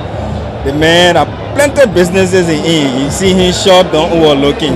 Let me say welcome, P-Mas. Thank you. It's a pleasure being on KMTV. So tell us exactly, there are people watching, they may have heard us talking about Jesse's Lodge, or maybe they saw the ad, but they don't know much about this company. Tell your audience what Jesse's Lodge is. Well, Jesse Lodge is a multi-purpose entertainment facility where people come to de-stress, network, make new friends, and socialize. We've been in business since 2021. Started with Jesse Bar, Jesse Guest House, and we just acquired our own property in the Johnsonville area, Gary Farm to be specific, where we built Jesse Lodge. It's a facility that hosts over 1,500 persons. We have a swimming pool for both adults and kids. We have an advanced multi-purpose hall. We have an indoor playground for children. And by next month, we'll be unveiling our 22-bedroom hotel, state-of-the-art facility that we started construction last month. So we want to encourage our Liberians visiting Liberia from the diaspora, those that are in Liberia across the 50 counties, to support Liberia-owned business. We decided to come back home because Liberia is our country. We travel other countries, we saw developments. We thought it was coming back to Liberia to provide jobs. Sounds good. Coming back to Liberia, there are many other Liberians outside of this country. You know, they are making businesses, they're doing well in the outside world, but it's only prudent enough. And I want to thank you personally for coming back to your country, you know, to make business so that you can employ other Liberians like you've done at Jesse's Lodge.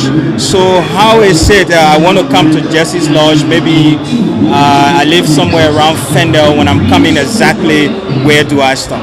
Well, it's very simple. If you're coming from the way of Fendel, let's say the Kakata Bell, as you get to Mount Barclay Junction, just ask any motorcyclists that you coming to Jesse Lodge or Gary Farm. If you live in the Broadview area, coming by the way of Carwell, Deesville, Bannersville, as you get to Johnsonville Turning Point, we are right off the Mount Barclay Road. Again, ask any motorcyclist for Jesse Lodge. We are popular, very popular, and we have the largest swimming pool within that particular area, within the Motor Rider Belt.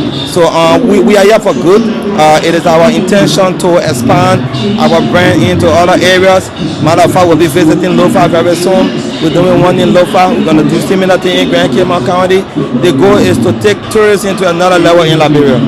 Sounds good. Let's come to the match today. So far, what's your impression? I don't want to ask you what county you come from. I do see the jersey already. What's your impression so far? Well, I'm impressed. Lofa County is prepared. They are the better side. We watched them against Nima. They were very organized. And we are here today to support the boys. For now, the game is highly competitive. Ball possession, we're in it.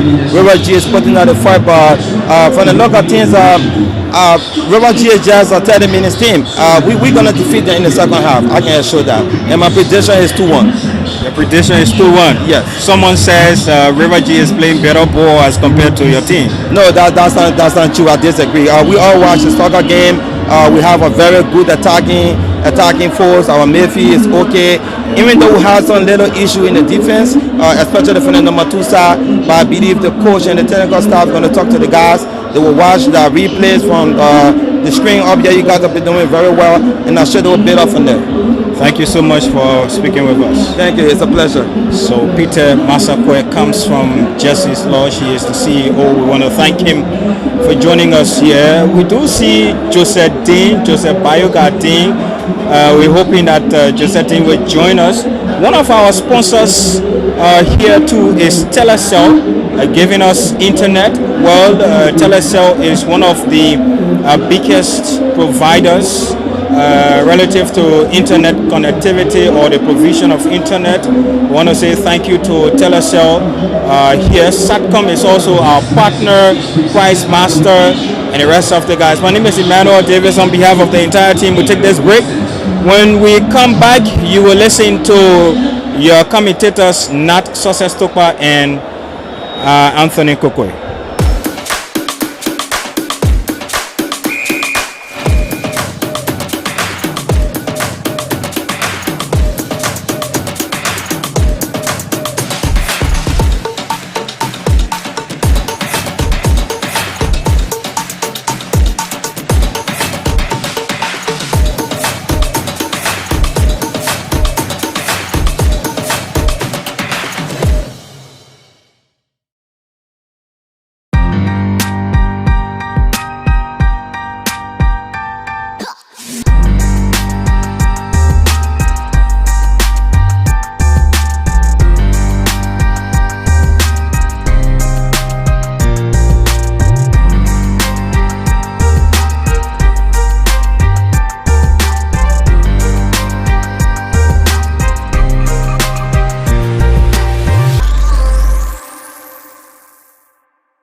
some of the best start from the streets of Africa. And to be the best, you have to be there when it matters.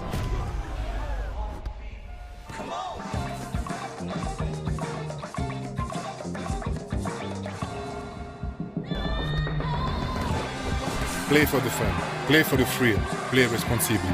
Proudly African, bet with the best, Premier Bet.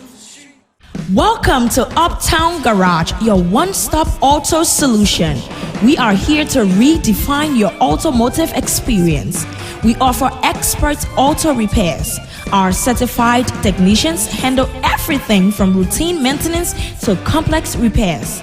State-of-the-art diagnostics tools. We use cutting-edge technology to pinpoint and fix issues accurately. Fast and friendly service. Your convenience is our priority. Trust. We've built a reputation for honesty and transparency.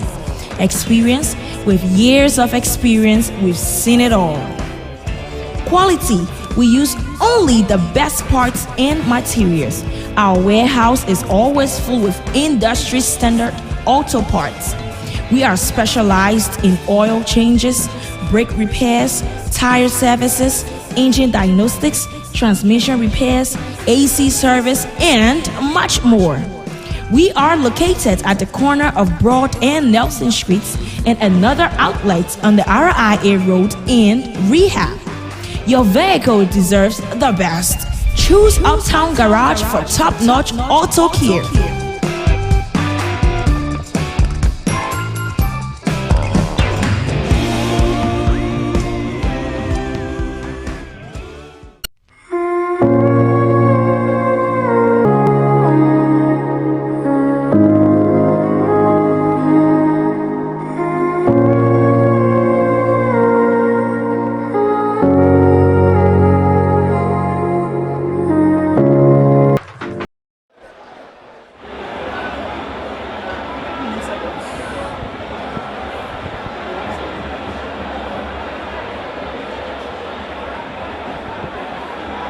And so we are back here for the second and of course a decisive remaining half in the 2024 county meet final between River G and Lofa County.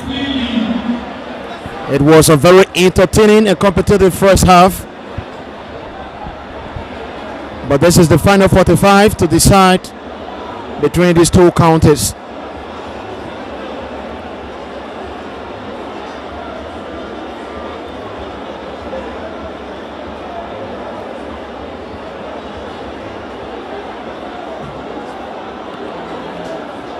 A 1-1 is the score from first half. And so we are still here with you, Nathaniel Soses Tokpa, and of course Anthony Kokoi, breaking you the instructions of happenings here at the SKD Stadium. This is Eddie Livingstone, who fans Frederick Bono. River G County back to Livingstone. The cross comes there from Livingstone.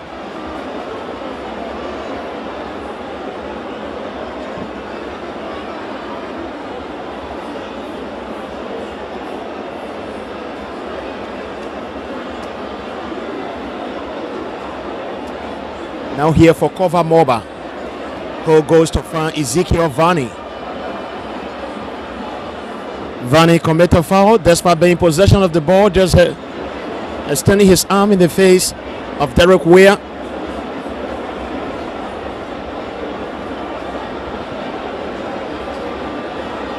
Jusu Dukle takes delivery there. Nabino Zion answers to do clearance for Lofa County. Frederick Bono try to put it back to Derek Weir. This is Bono. Stephen Pina is dispossessed by Nabino Zion, but River G still reclaim possession. A long pass comes there. Alexander Curtis does the clearance. Stephen Pina, River G County. And a strike comes here. That was quite a wonderful strike coming there from Stephen Pena.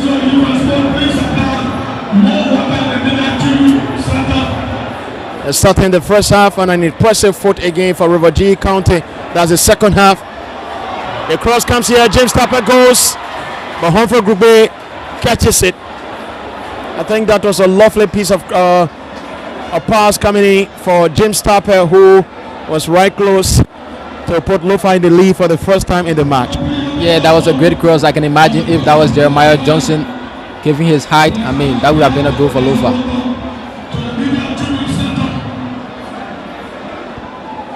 And River G, I mean, they have this engine, this energy, the extra energy that we got it.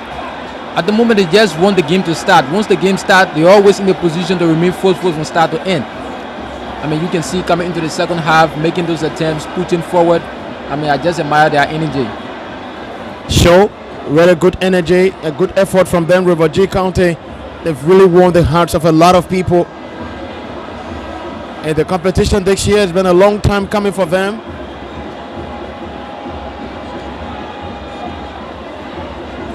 Serving as host of the group and topping the group unbeaten the first time in a very long year that River G would never taste a defeat in the group stage of the competition. Free kick is here for Lofa County. Morris Corner delivers the free kick, and I think that was a poor one from the heavy 11 man, Morris Corner.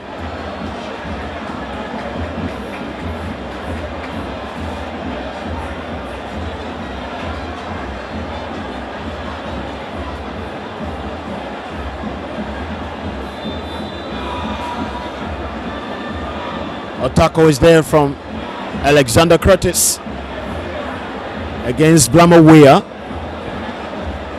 He's been given some verbal warnings by referee Emmanuel Mensah.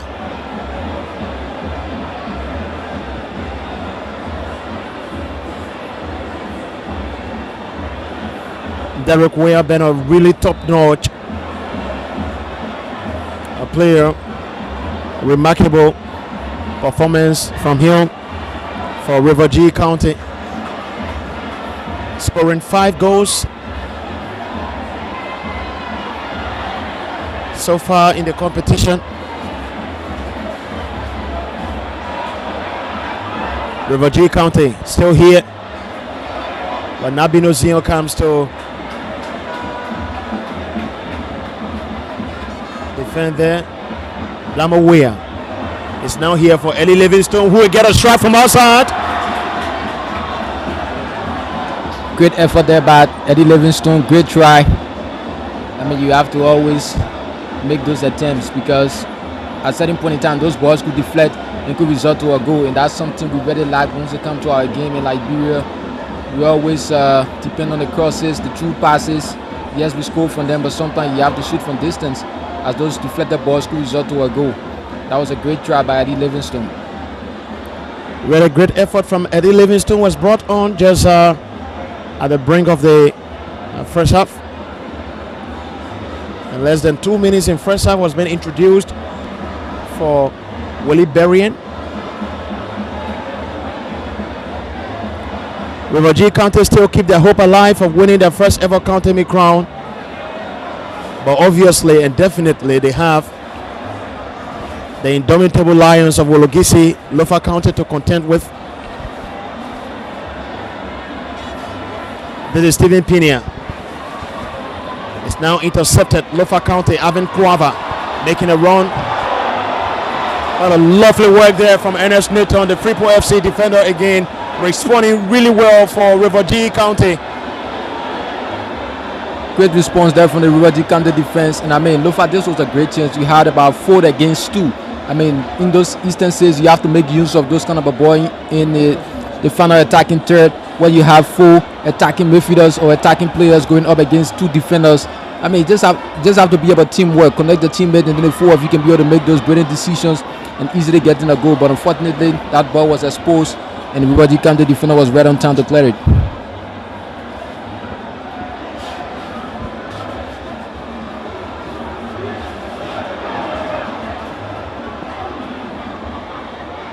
Livingstone is there again. Still Livingstone gets the free kick here for River G County. Very great effort from Eddie Livingstone.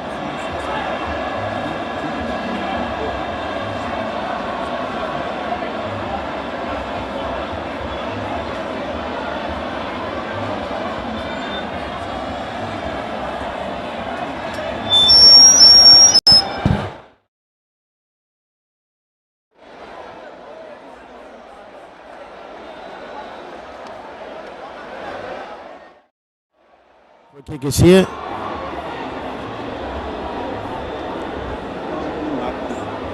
Still here, a chance for River G County. This is Avero Allison. He's brought down, but this time no free kick is given.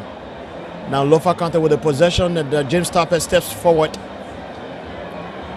Throw in for Lofa County.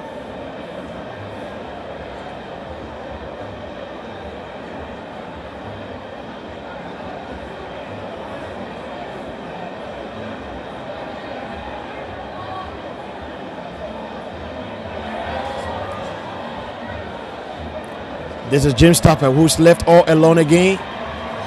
The Tapper, Jusu Dukle comes, but at tackle he will be shown a yellow card for it. I think this will be his first yellow card of the competition. Jusu Dukle has been one of the very outstanding defenders, especially a center back position, and has been tipped as one of the league contenders for best defender award in the tournament.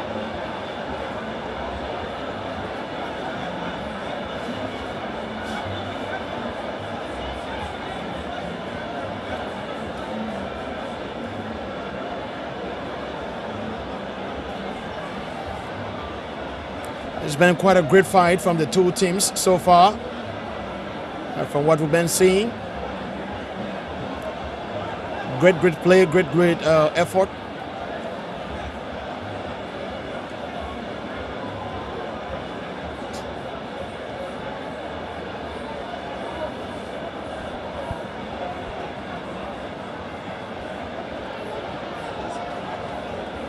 This time, Alexander Curtis will take the free kick, and he puts it through. Jusu Dukle comes again with a header. So corner kick comes for Lofa County. James Tapper tries to go in, has been heavily marked by Livingstone, and Frederick Bono comes to just complement that effort from Eddie Livingstone.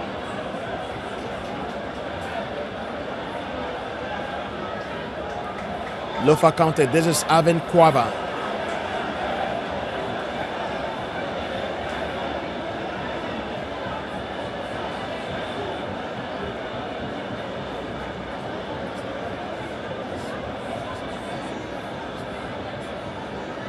Still here, Quava. Dispossessed by Waller. In goes Eddie Livingstone now. Ho will look to find Derek Weir. Alexander Curtis comes in, and free kick is there for Derek Weir. River G County have it.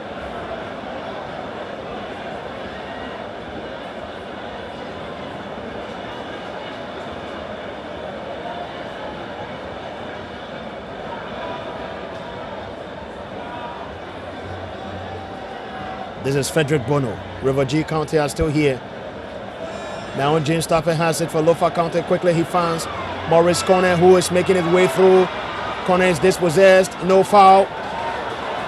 River G now on the attack here. Could be terrible. This is Stephen Pina, who will go face to face with Alexander Curtis. He puts the cross through.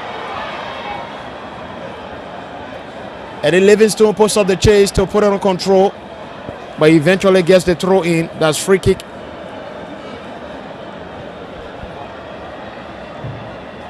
A throw in, sorry. Frederick Bono. Bono goes in. The cross comes there. Blamo Weir with the header. This is Daniel Tour now. And it's still there for Blamo Weir. Still Weir. His dispossessed Jeremiah Johnson. will now take control of it for Lofa County, looking for his teammate. But a great work there from Ernest Nato. This is Derek Weir. It's now on to Juso Dukley. Frederick Bono quickly, he finds Alice. Stephen Pina. Bono comes in again with a lovely pass for Alice, and the cross goes, and it's been headed. A great coming out by goalkeeper James Neby. But Eddie Livingstone is down in the Lofa County's box, even though the whistle was now sounded for that. But River G are here to make another introduction. It's going to be their second substitution of the match and the first in the second half. Looking to introduce Ibrahim Bayi.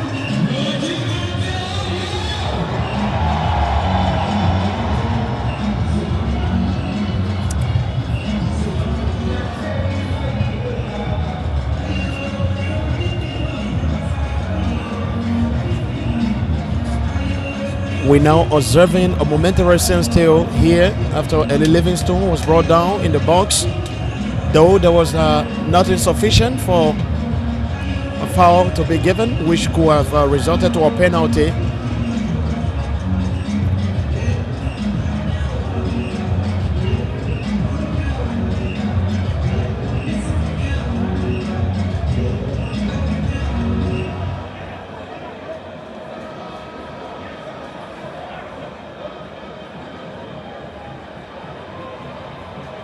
Waller. This is Morris Conan for Lofa County. Was looking to find cover Moba, but the pass was just now exact.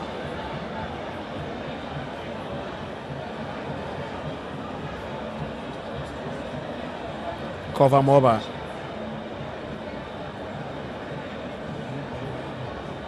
This is Nabino Ziona for Lofa County, looking to find Jeremiah Johnson. But Jusu Dukley was just right on time again. Keeping a very close eyes on Jeremiah Johnson. But they're always leaving James Tapper totally unmarked.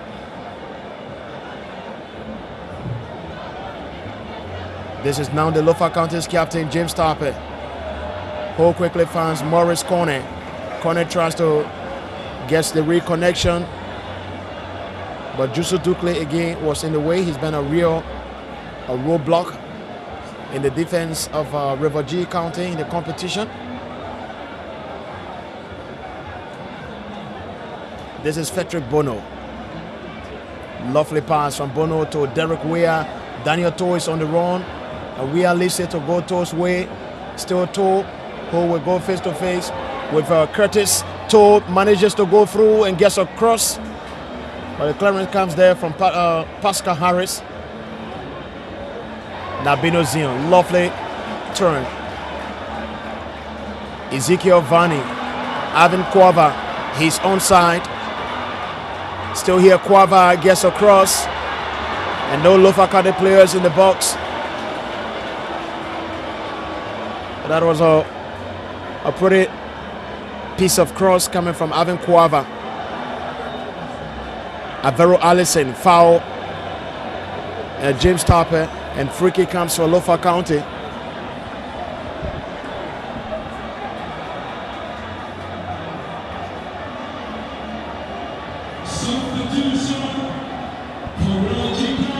So it's going to be a double substitution here for Daniel Sesley, as it brings on some fresh leg to boost up a grand crew. That's River G County breaking on Abraham Bay. Stephen Pina is being subbed off, and we're still seeing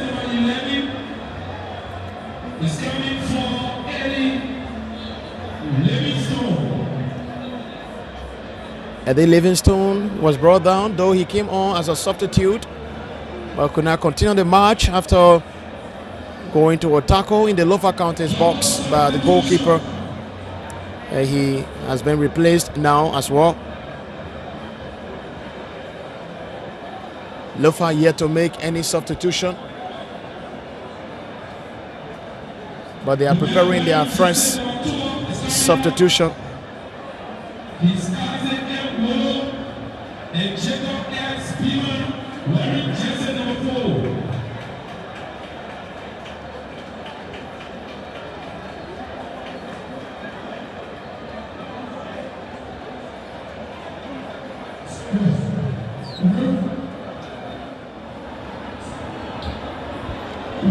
Well, now I think this is a bit unusual. I haven't seen Liberty making that much substitution in their previous matches. I don't know why this time around, or this time as well.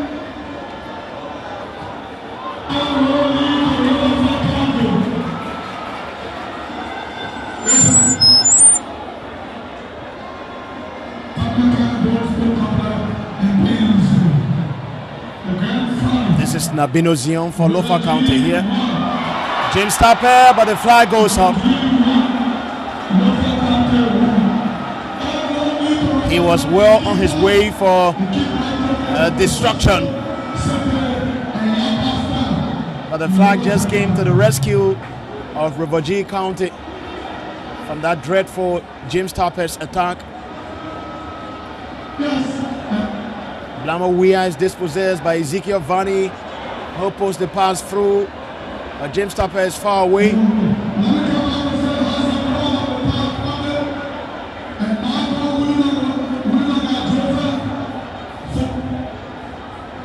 This is Bay. Looking to get a through ball. Livingstone now sub off. He's still on. Eddie Livingstone returned back to play. I think he was okay. That's why he might have told the officials. But double substitutions come here for Lofa County, who breaking on Fred DeShield and Bangali Kane. Ezekiel Vani comes off for Bangali Kane.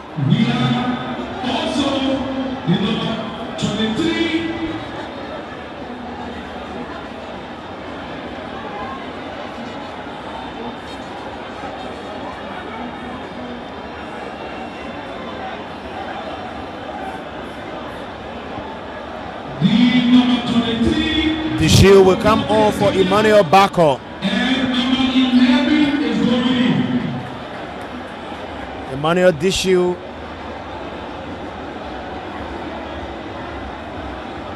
and Connor comes on as Ezekiel Vani and Emmanuel Bako come off. A long strike comes there, just a little bit wide. That was quite great from the top scorer of the competition, Blamawea.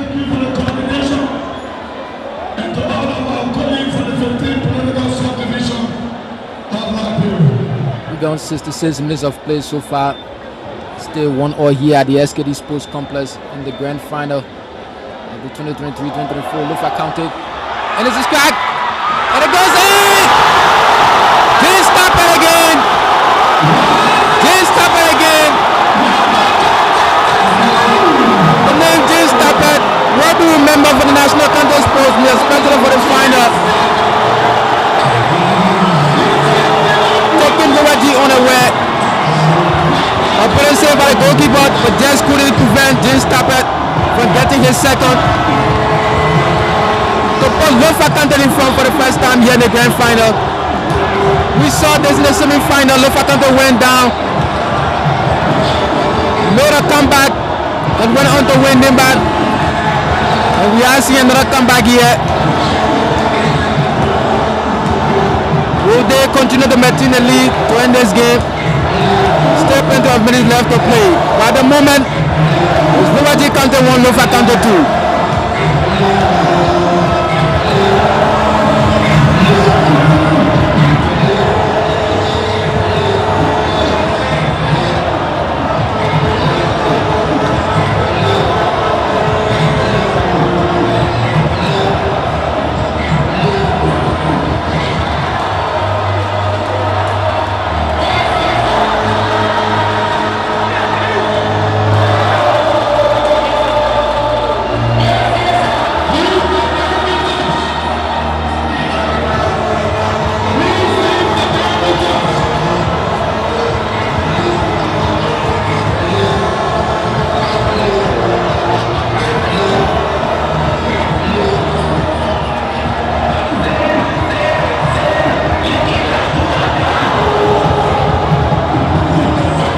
by Lofa County here now. The SKD, after James Tapper put them in the lead for the first time, coming from an early goal down. James Tapper with that brilliant diving head up. After goalkeeper Hofred Gottlieb had made an initial save.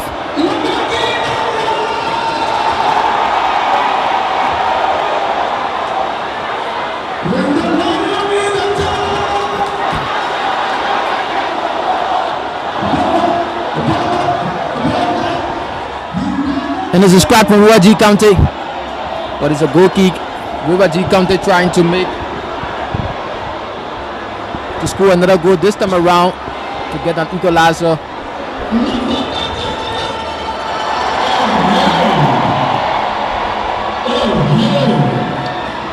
I tell you, the atmosphere is charged.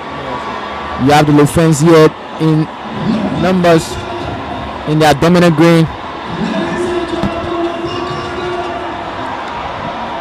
Despite going to go down in the early minutes, he didn't give up. Morris Jibikonen, that one player who was there or has always been there, encouraging his teammates not to give up. Went on to provide a brilliant assist for James Tappet to get the equalizer. And here in the second half, called River G County. Defense on the way. And now they are up for the first time.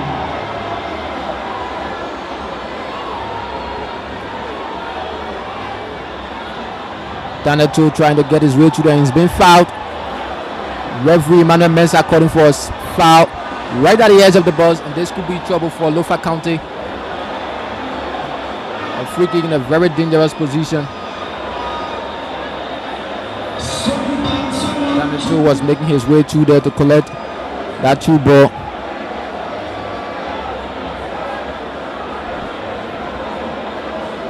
But it was brought down right at the edge of the box, and it's a free kick for River G County. Not too good for Lofa County.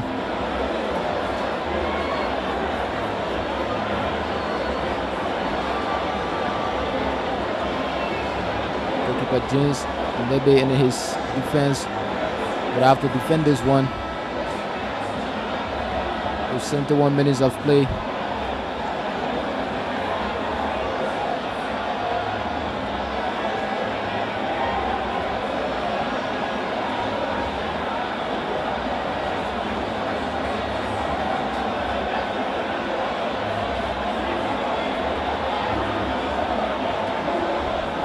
And Anthony, this is a very critical point. A traveling zone. Very difficult, dangerous position. Already goes in there, and it's a crack.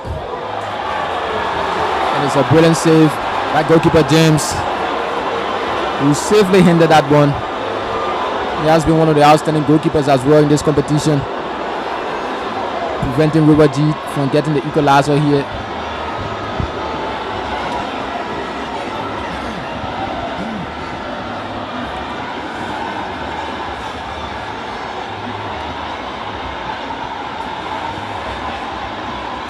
last year we saw 16-year-old Emmanuel scoring a brace.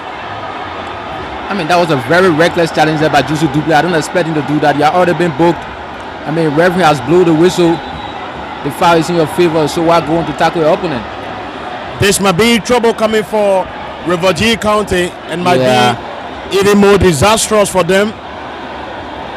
They are already trolling, and one of their very best is into an act uncalled for. Lucky for him, he's just been verbally warned. He's already been cautioned earlier. Yeah, on a yellow card. Very lucky. So last year we saw 16-year-old Emmanuel Sier at the time scoring a double in the county final here. And today James Tappe, who were on the losing side, is the man who has turned things around for Lofa County here. For one goal down the lead, 2 goals to 1. And with all 2 goals coming from the Lofa County captain James Tappe, It is now 4 goals for him in the competition. Just one more and he will equal with Blamawea.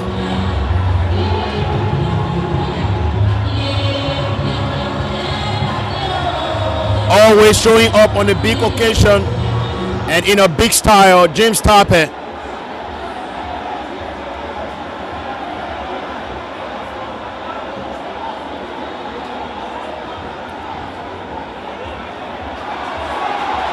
Lofa County have another chance here. The shot comes in. Goalkeeper Hungry Gugwe was right in the place.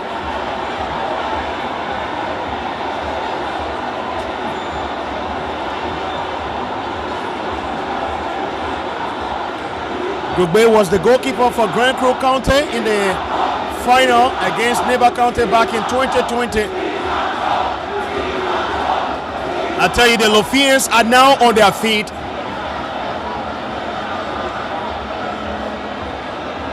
Keep demanding for more goals as we have 16 minutes left to play plus the stoppage time. Can River G put themselves back in the game? Can they wake up again? Can they bring the match to a level term?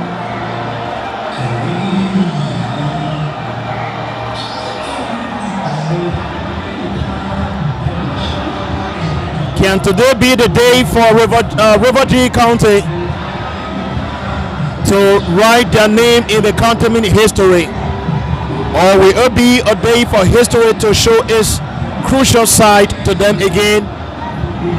Having been to the final just once, that was way back in 2009, and reaching this level for the first time after 15 years of wait, had a dream start, getting an early opener, but they are now trailing, and Lofa County putting much more closer to getting their second crown in the tournament's history. I mean, that we saw in the first half. After that cooling break, Lofa County went on to get the equalizer, and now they are up 2-1. We have concluded another cooling break. Let's see what happens. Lofa County have a corner kick here to be taken. Morris Corner will take his own time to go there. I think that is part of delaying the play a little bit as it is dawning for them.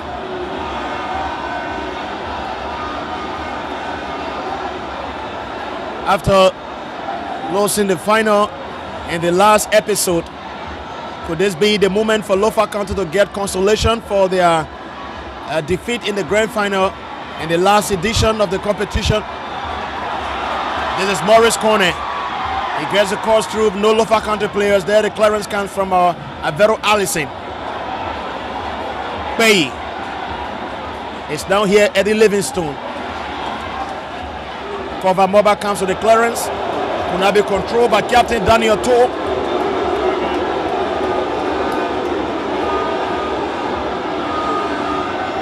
For 18 minutes left to go. This is Jeremiah Johnson. Now corner. Still here, Morris Corner. Gets a cross, but it's right in the palms of our goalkeeper Grube. This is now Abraham Pei, challenged by Nabino Zion.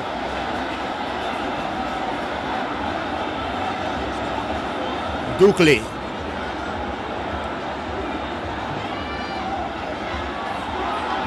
Blamawea brought down by Alexander Curtis. And the free kick comes for River G County, who are fighting to bring the match back to a level term and keep their dream or hope of winning their first ever county crown alive.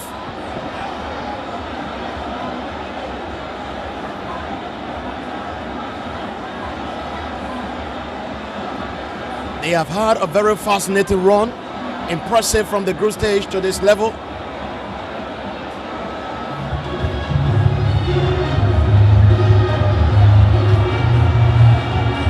Another free kick is here in a very close distance. Can River G get what they are searching for from here?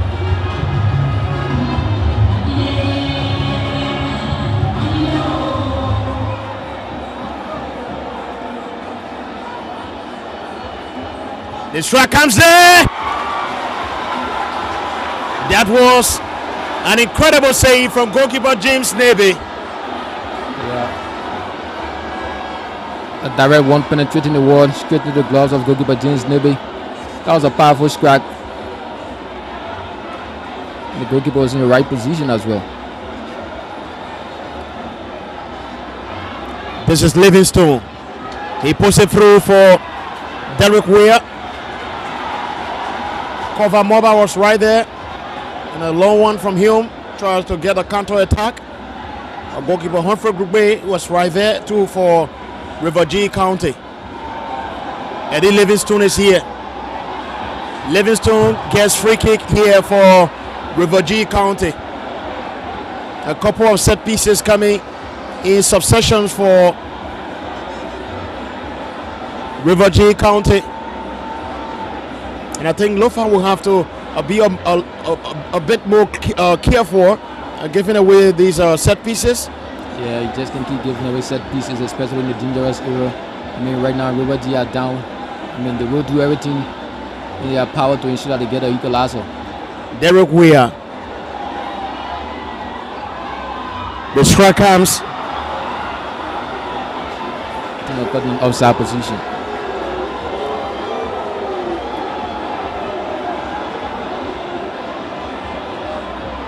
James Neve, the Lofa County goalkeeper, is really on top of things.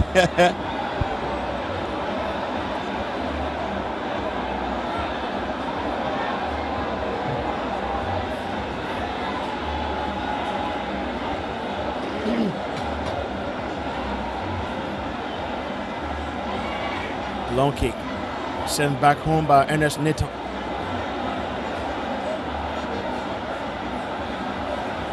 This is Gugbe. Jusu Dukle takes a long one looking for Blama Weir, but Ernest, that's Curtis. It's right there for Lofa County. This is Avin Kwava once again.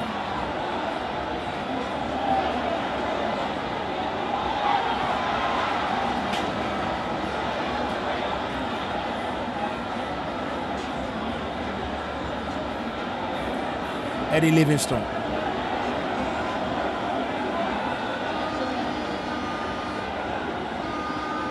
Derek Weir.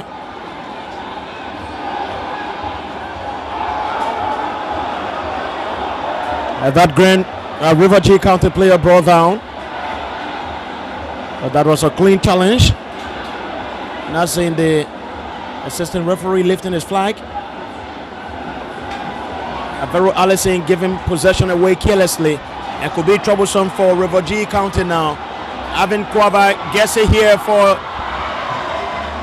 James Tarpet. This time goalkeeper Humphrey Grube was just on time. This is Derek Weir. Pascal Harris, lovely work from Pascal Harris there.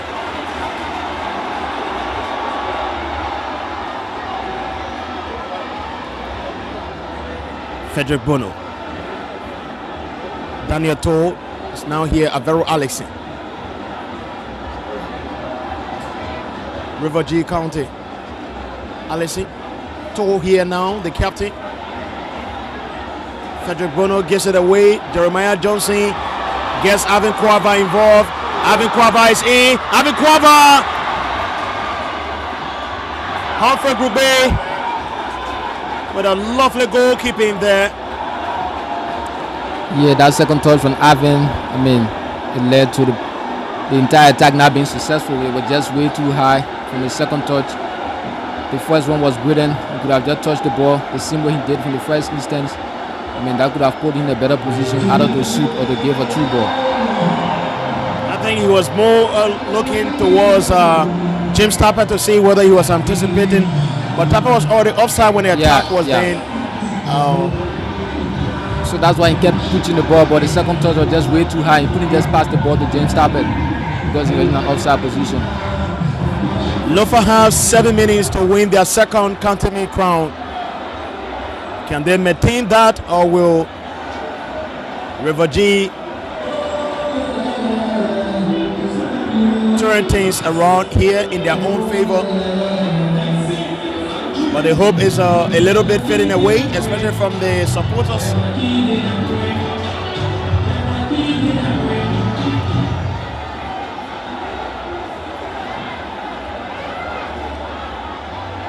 Frederick Bono for River G County here.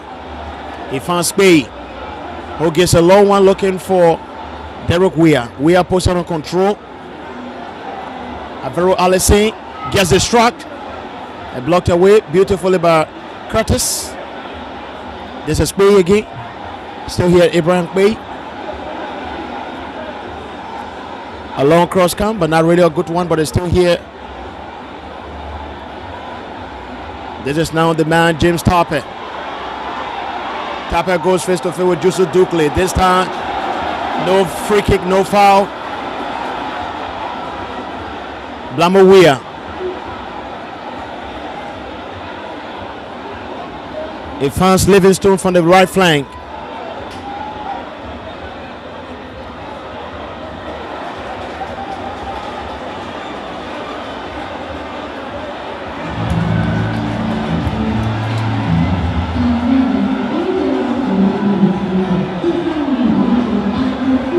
Is gradually slipping away from River G County. Coming close yet again, but very still far. River G County.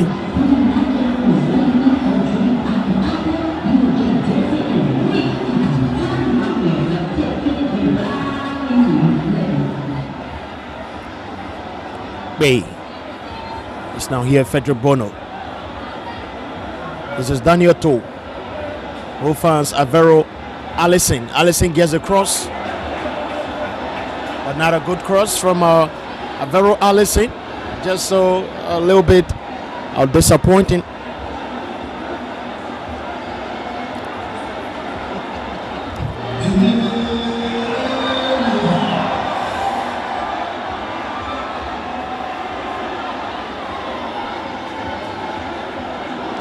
But James never having a fun time there. Now that his team is in the lead, doing all he can to delay the play, hoping that this all important match come to an end. But we are still left with 4 minutes plus added time to play, and that's enough of time for River G to get an equalizer or for Lofa to maintain this lead to claim their second national county sports league title.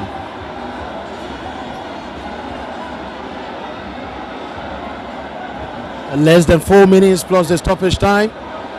And substitution comes here for River G County. Avero Allison is coming off. Not getting the exact number of the player coming on.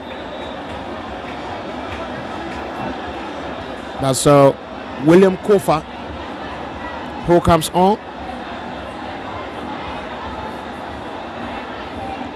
This is Jacob Beamer for River G County. Finds Ellie Livingstone, who cleverly makes a way ahead of her cover mobile, but the corner kick is there for Livingstone.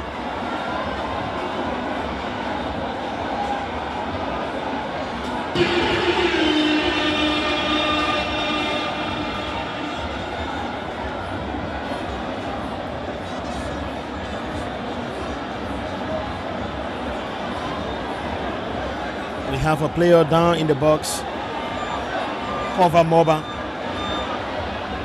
from Lofa County.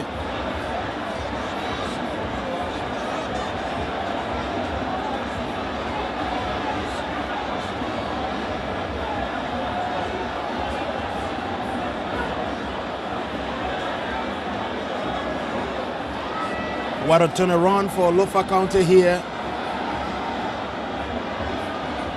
So Neva County turning things around against Lofa County in the last final, where they came from a goal down to win 3-2. And today Lofa County turning things around. But River G County! Juicy Dukley!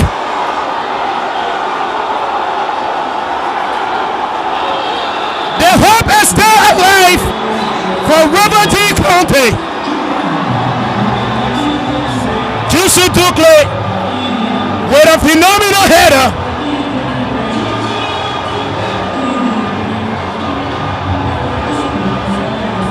And the drama just began.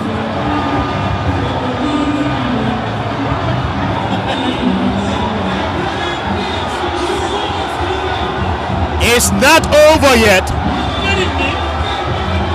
Brilliant head up, a very proud moment for Juicy Dukley. A youngster, promising defender, has been very much outstanding from the preliminaries in River G, where he was hailed by fans, kept that same form coming onto SKD, and now he has scored a brilliant head up, not just a brilliant head up, bringing the game back on level terms, keeping River G's hope alive of winning their first ever national contest post meet. I mean, Juicy Dukley, perhaps this goal has already awarded him the best defender. James Crowley, his fantastic performance with one of the most important goals of his career. Juicy Dukley, a header, a towering header. Just the time that River G wanted that, and Juicy Dukley stepped forward and got the header right in the middle of the post. It is 2-a score here, and we are back at level terms.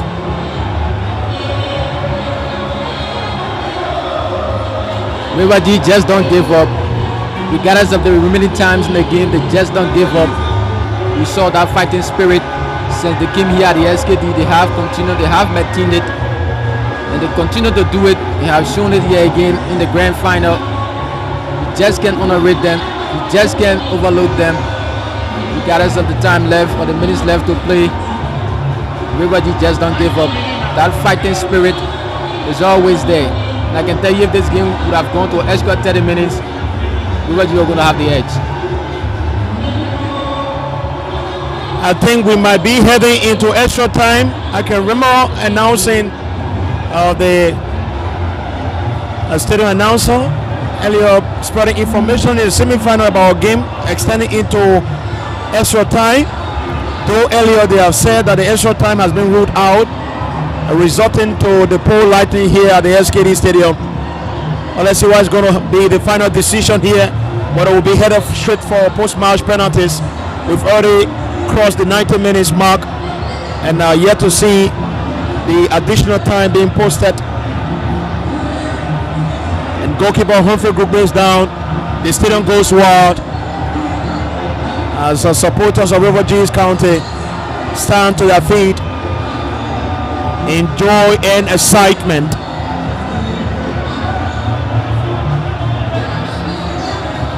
Juicy Dukley with a fantastic header to restore hope onto River G County.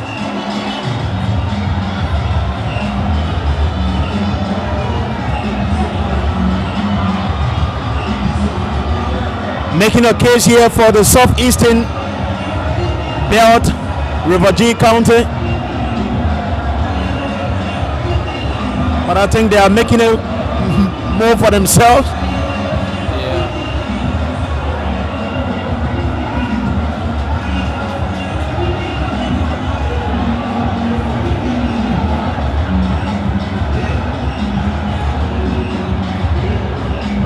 Not much has been seen from southeastern counties in the recent episodes of the National County Sports Meet. Aside Great Crew reaching the final in 2020, about 4 years ago.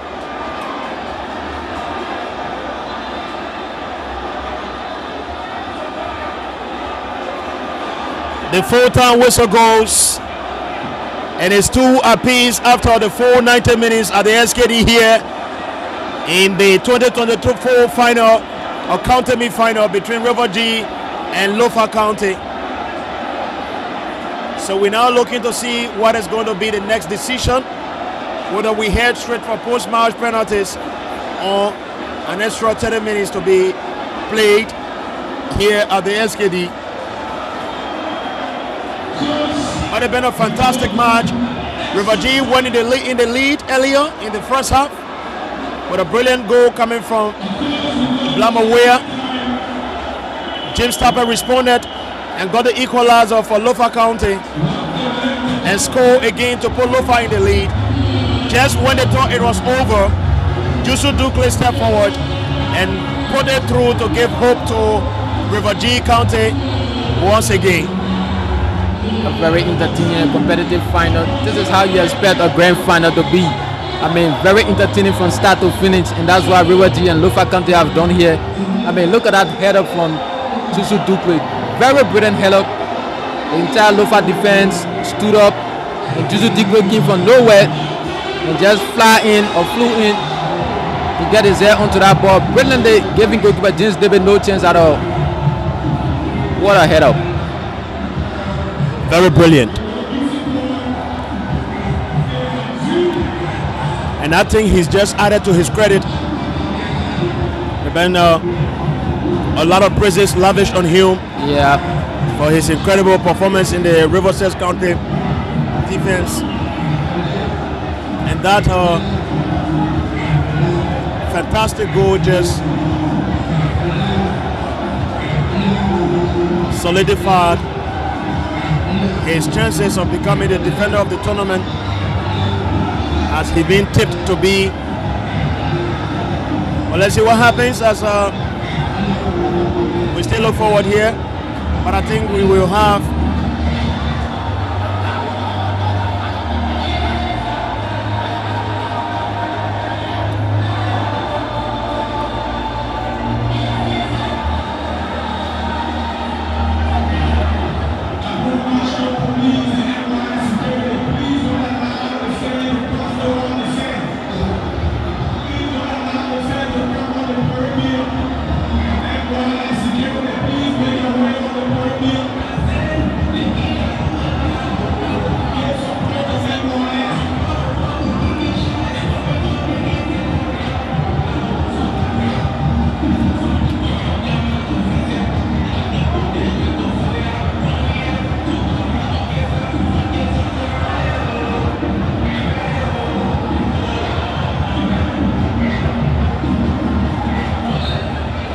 so yes, there will be extra time. Wow.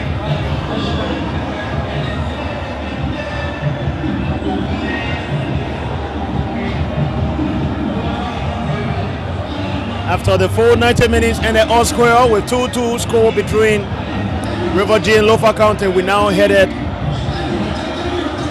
for the extra time of 30 minutes and 15 minutes per half.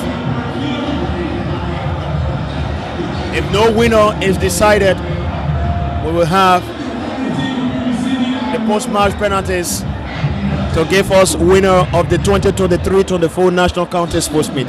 It's a little bit conflicting. Yeah, I mean, that's what I keep referring to as a political tournament. But I think we'll have to do better next time. Coming up with the rules from the start of the tournament and maintaining those same rules to the end, and not making changes or amends in the rules in the middle of the league. I mean, that doesn't show any good sound. So we are heading for another 30 minutes of drama. So Jusu Dukle's 89 minutes header sent the match into extra time of 30 minutes here between River G and Lofa County.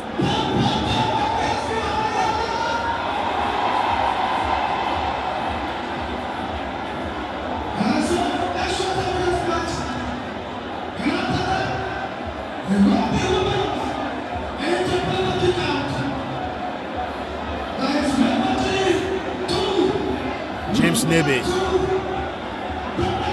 Dukle comes to clears it away. Curtis. Wonderful play here from Bima. Hofan Spy. Still there, good play from Ibrahim Paye. Derek Weir. Lofa County, James Tapper is down.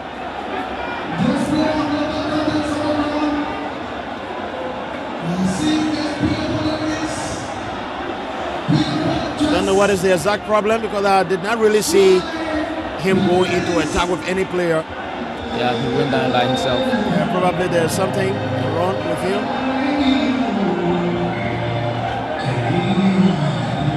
Seeing the medic signaling that James Tapper wants to be substituted, and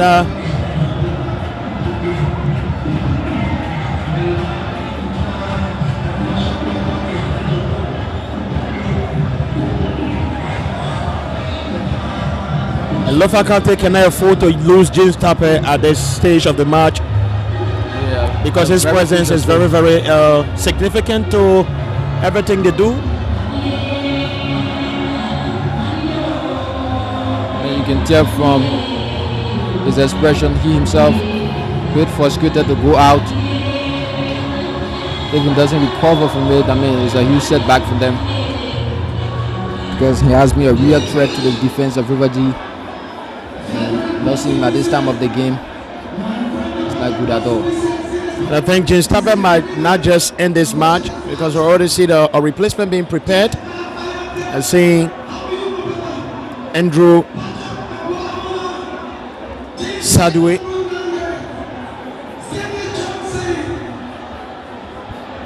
This is Morris corner. Corner here for Lofa County, a long one. He stretches it for Avin Quava. Quava could not get it.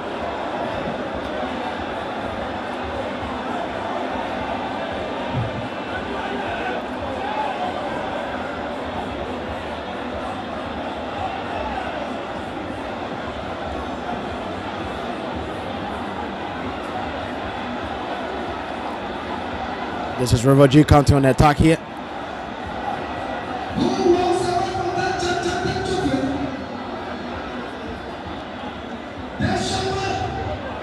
A wrong pass. Daniel Toll has it now for River G County.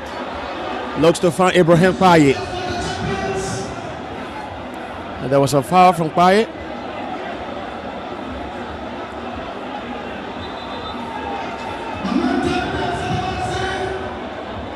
And Jim Stopper,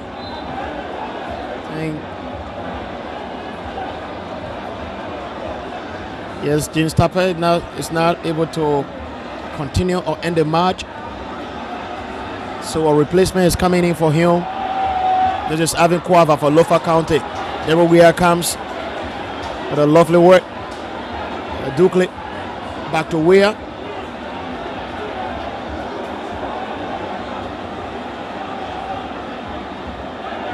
A long pass coming in from Jacob Beeman.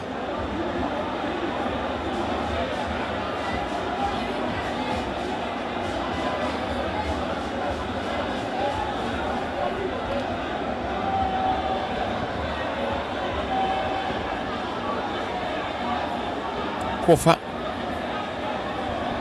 Wow, what a lovely play from Kofa.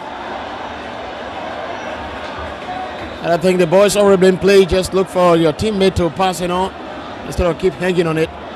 But the substitution is done. James Tapper unable to continue the match, and that is confirmed. I mean, his absence is actually going to impact this game negatively for Lofa County. Yeah, he's one of those players who is always at the end to receive the ball from Maurice Tigbekonen, and he has always been left on mark during the game. And now that he's absent, I think River G County defense is going to relax a bit. Hope his replacement can be able to do something better as compared to him.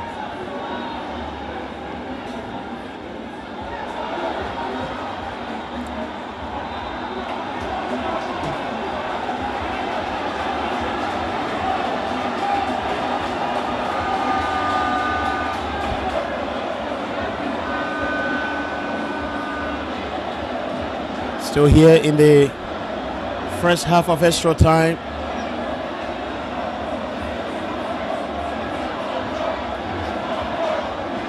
Free kick is here for River G County.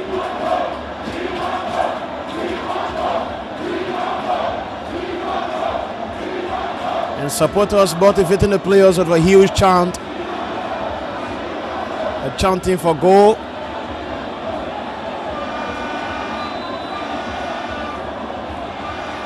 Jusu Duke takes the delivery. James Nebe comes with a punch. It was a little bit foul by Blamawea. So Maybe gets free kick here. Please do not jump over the fence. Please. Please do not jump over the fence. I mean, whoever wins this match today is going to really be a liberating win for them. And that is what you expect in the final. Sure. You don't expect one side to just dominate. Always want to see a competitive match because reaching at this level is not anything easy.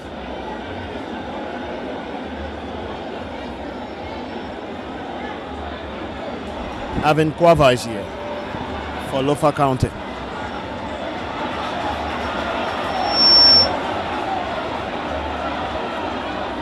And it's Neto. Daniel To here now.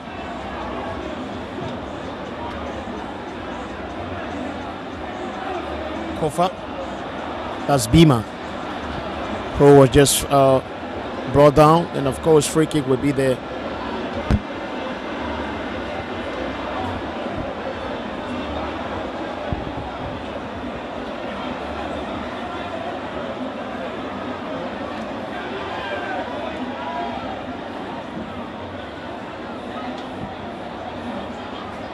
This is Livingstone.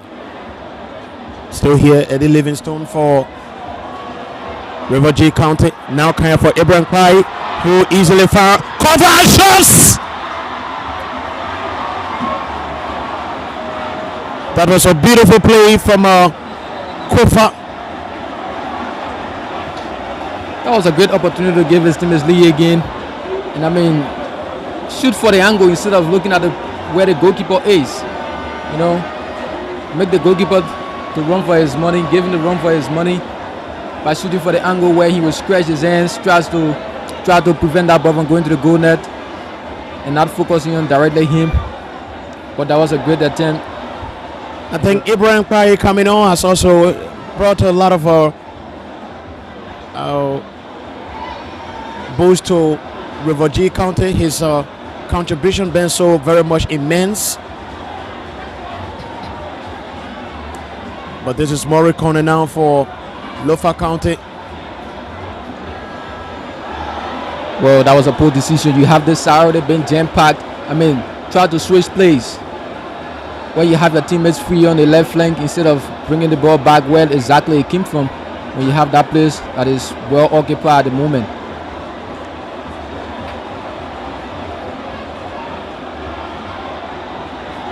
Pai. Lovely pass from Pai onto Kofa. Blamawea is in the box. Daniel To comes there. But it's a handball in the end, and a free kick will be for Lofa County. And River G have been more intentional to be mounting more pressure from what we see in the first half of the extra time here.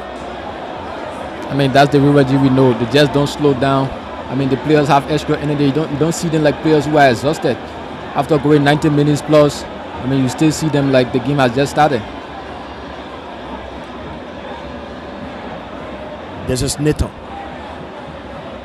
And it's Neto who finds Kofa. Back to Neto. Trying to give it back to Kofa. Still Kofa. This is Baye. Lovely play from Baye, but he could not retain possession. This is now corner. And corner is running in. Still corner. But he gets free kick here for Lofa County. I mean, too many efforts, too many energy from Morris corner. Just that the goals are not coming for him, but he's really put a lot of responsibilities on the shoulders for Lofa County. Want to become the ring barrier and all that. Yeah. I mean, he's one of those players who's going to be the hard kick in the next county meet because it's all about where exactly these players can go and make more money. So it's not about being committed to a particular county.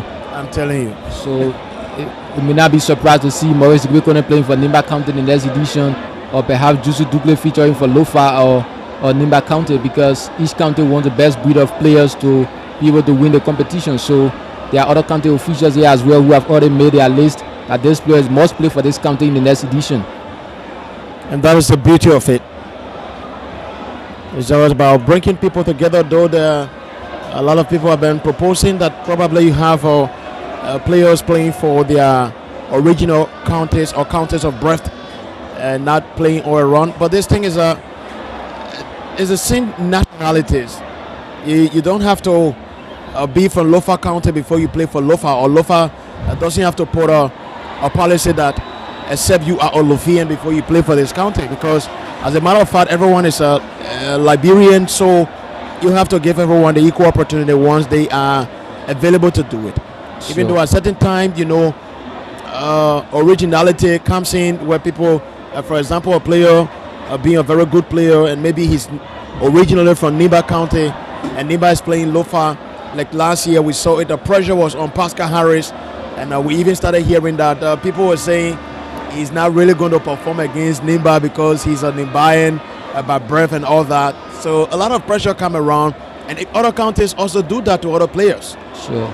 And I think it's just more about adding the flavor to the national county sports meet, where regardless of which county you play for, whether you were born or you originate from there or not, I mean, you just have to go along with the county culture, the fact that you are featuring for them in that year county meet. And I stand to be corrected today, the first time we saw players arriving in traditional wear, Lofa County players wearing their traditional shirts coming onto the page. All along we've been seeing teams wearing coat suit with their county's respective colors. Nimba County in blue coat suits. We saw Bon County years before wearing their orange coat suits. But this time around, Lofa County came in their traditional shirts. I mean, that's just how it's supposed to be, adding the culture to the national county sports meet. And once the player is featuring for that county, you just have to go by exactly their culture at that moment. Obviously. And another thing is the county meet is a time where, a lot of players showcase. And I think this moment should also be used to showcase some other sports that a lot of people probably don't have interest in, like it's been happening in time past. But every time the issue of funds become problem, no funds and now all that. Yeah, but it should actually be a moment where other sports are being showcased. Like for example, female soccer is one thing that a lot of people talk about, and we try to overlook that. So in the county meet, you don't have female soccer, you have kickball. So some female soccer players will decide to play for counties and play the kickball because that's the only way you're able to get something. Sure. Everyone have to be a part. And this year we saw the basketball version being ruled out. I mean, it brought some level of dissatisfaction to those basketball players who normally play in the basketball category of the national county sports meet. And also years back we had the athletics, the track and field, where before the start of these finals at the SKD, we saw those track and fields, various categories performing here on the tracks. But it's all about football and kickball at the moment. Hope we can get additional funding so that all of those sports can be a part of it, so that everyone can form part of the national county sports meet as well. A long cross come there, Lofa County. This is Avin Kwava, goalkeeper Humphrey is outside of his box, and Avin Kwava sends it back. Great work again from Jusu Dukle. And I think another thing about the National County Sports Meet is that 1956 being introduced, and I think this should be the 27th or 28th edition of it. And every time we play, like today, you see the stadium is being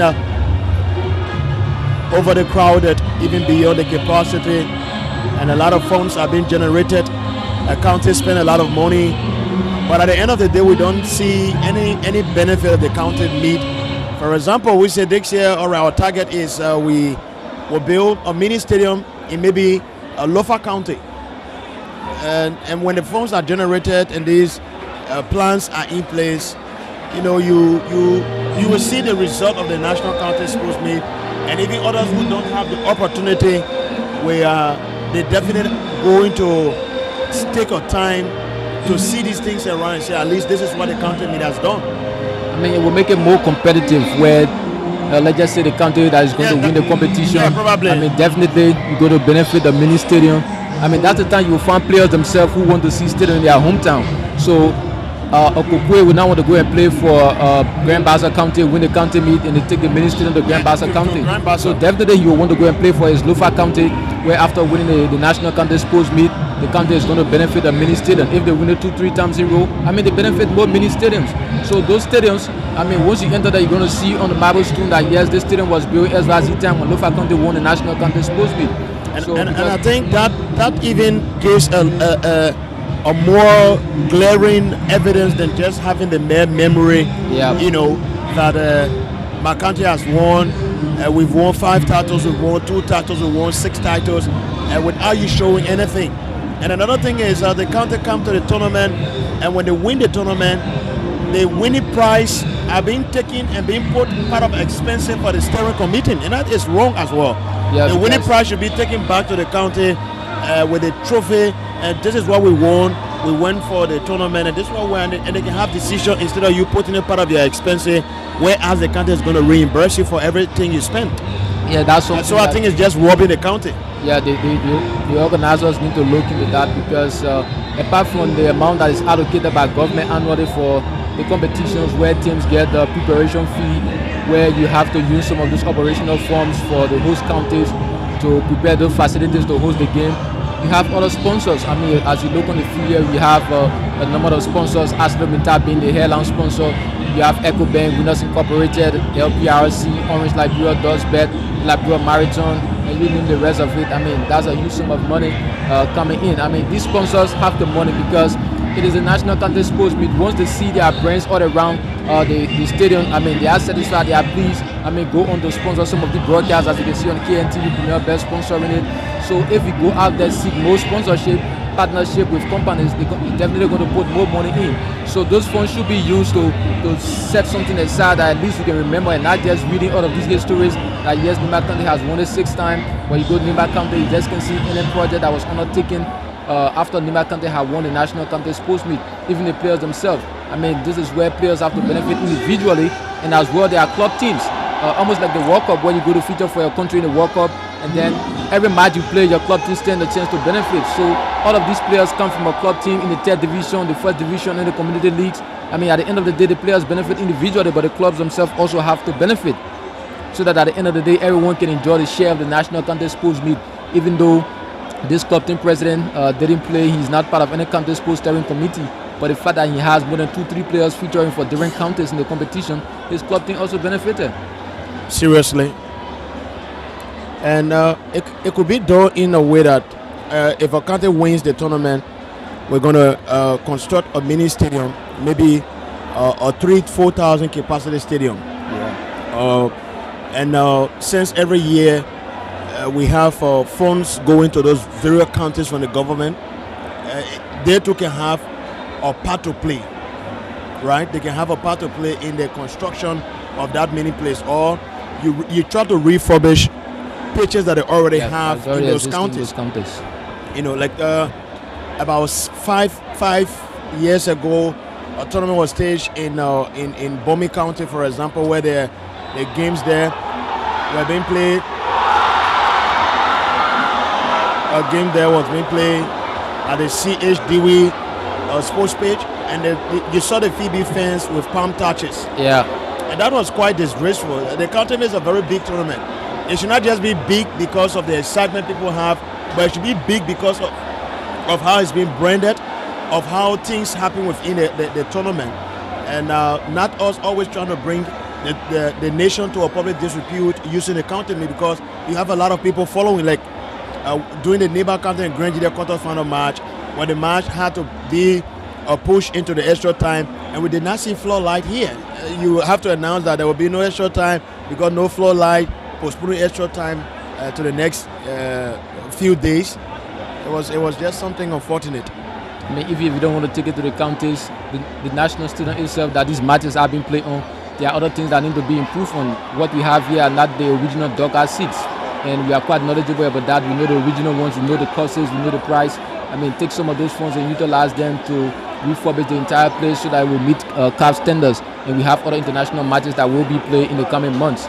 So from what happened here, where some of these facilities were destroyed, if CAF inspectors come to do some inspection, and then they found out that some of these things are now available, the stadium is definitely going to be banned again. I mean, you just have to work on a number of things to ensure that we are in a better position.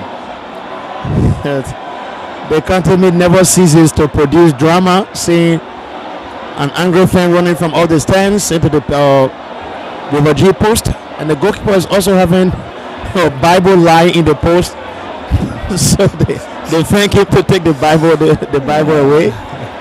And a lot of things happen in this tournament. This is what makes it beautiful. All of those add to the beauty of the tournament. I tell you, it's not easy. But we are here in the second half of extra time, and both teams are still moving hand in hand, still on level term. I think that makes it more dramatic where people see these things, but I don't really see the impact of it. It's all about you preparing for the competition, going into it, get the right good breed of players to go into the game, capitalize on your opponent's mistake and make use of their chances, rather than someone thinking that the goalkeeper tower is preventing them from scoring. This is cover Moba. Jeremiah Johnson comes here, and a long strike from outside.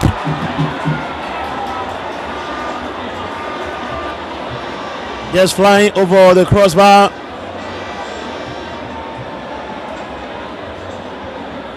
We'll have less than 10 minutes now in the extra time. And of course, this is the second half of extra time.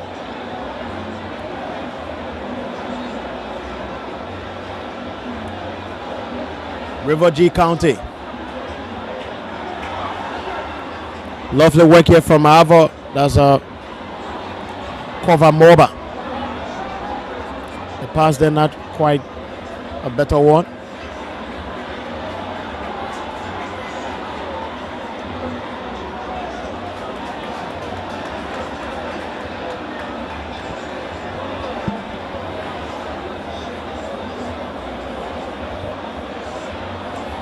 So the National County Sportsman has been the biggest competition here, the biggest tournament in Liberia, after being established in 1956 by former and late President William V.S. Tubman. And the inaugural edition was played in Maryland County, involving 5 counties. And that was the host: Maryland, Montserrado, Grand Bassa, Sino, and Grand Cape Mount. It was being played on knockout basis, where the host, Maryland County, defeated Montserrado in the grand final 3-1 to win the inaugural title, and that has been the only title Maryland has ever won in the competition. So the intention was to promote unity amongst Liberians and also give a short-term employment to talented youth and other potential people as well who work alone. And it's really been a tool of national unity, especially at this edition after coming from a tough election. I think this really helped to reduce some of those tensions and unite people and take away those divides that people had during the political season. So despite a tough political atmosphere months back, the National County Meet has tried to heal some of those wounds, and Liberians still remain unified, as you can see, evidenced by the presence of a huge turnout at the SKD here today, and even in previous games, especially the semi-finals match involving outgoing champions Nimba and Lofa County, who are finalists here. And interesting, there is still a huge number of people out there trying to make their way in, but the main entrance has been locked. So definitely all those out there will be unable to enter into the fence of the SKD. I mean, once it is game like this, you just have to make your way very early. And I can remember the last time I came or went to an international game or the county meet when I wasn't a journalist. I mean, I never had that energy. I was always afraid from the news I used to hear about the stadium, so I never went on the field until I became a journalist where I can have easy access due to my access pass. Yeah. I think that's a similar thing with me. I always I don't want to be in a confrontation with security, especially at the entrances of those stadiums in game like this. And everybody want to show that they're working, want to impress probably their bosses, so they sometimes overreact or overly do some things. Yeah. Even at this stage where I have my passes, once I reach to the gate, show my pass, and then the security still want to do some counter check whatsoever, I'm just patient and wait that person to go alone. I mean, until I can leave that place and not to force my way through because I'm a journalist. Why are you stopping me? I have to go. I just always remain patient to avoid confrontation. I tell you. So we are seeing a lot of drama here, going towards the end of the second half of extra time. The Bible in the goalpost of River G County. The Lofa County player go to pick it out. And not a good one at all. We're seeing a huge confrontation. But I don't know what is their perception about that, and why is the goalkeeper also bringing Bible in the goalpost? I mean, you are only allowed to have your bottle of water and towel on the field. You don't have to bring additional instruments or whatsoever on the pitch. Go into the game, play the game, utilize your chances. I mean, the fourth official is telling the River G goalkeeper that he needs to get it out. I mean, this is not part of the game. I mean, let us not end this beautiful final this way. It has been quite beautiful, entertaining, competitive from the very start, and not to come up with such at this 11th hour.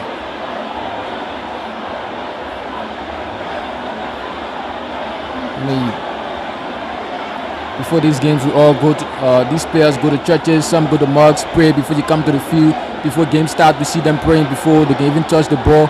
I mean, you don't have to bring the Bible and put it into the goalpost.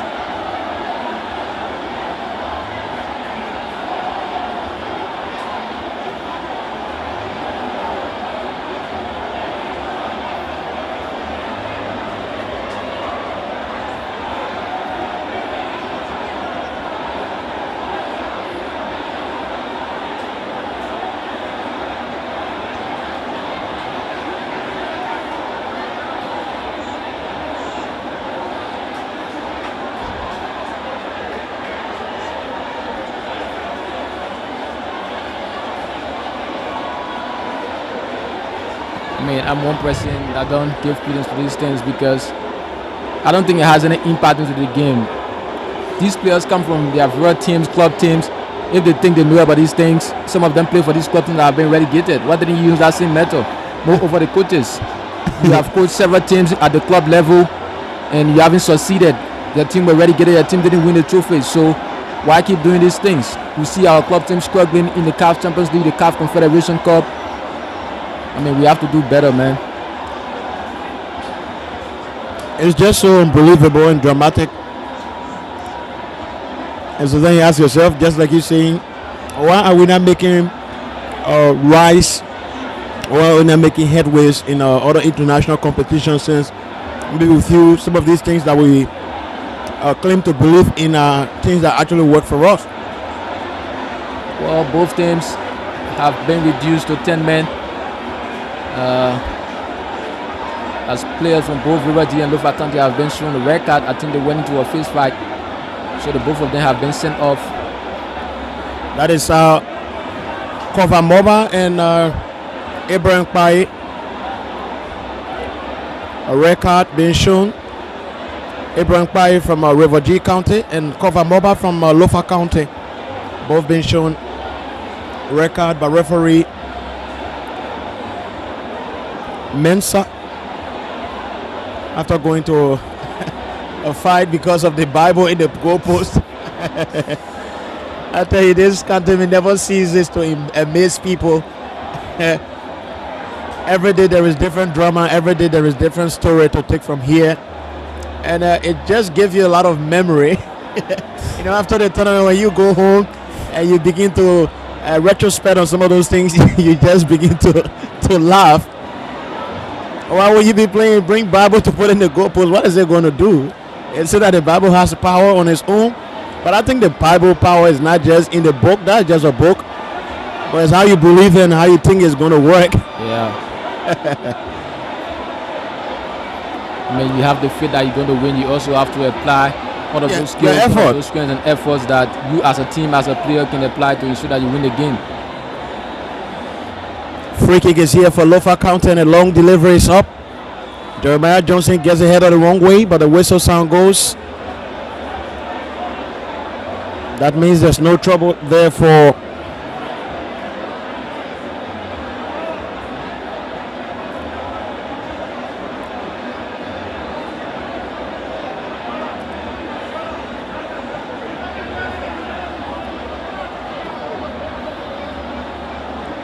we are gradually moving towards the end of the second and final half of the extra time after the full time ended 2-2 between the two teams here.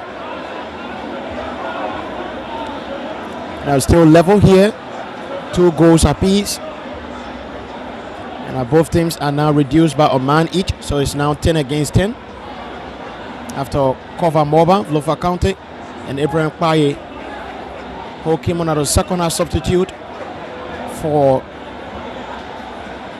River G County, has also been sent off.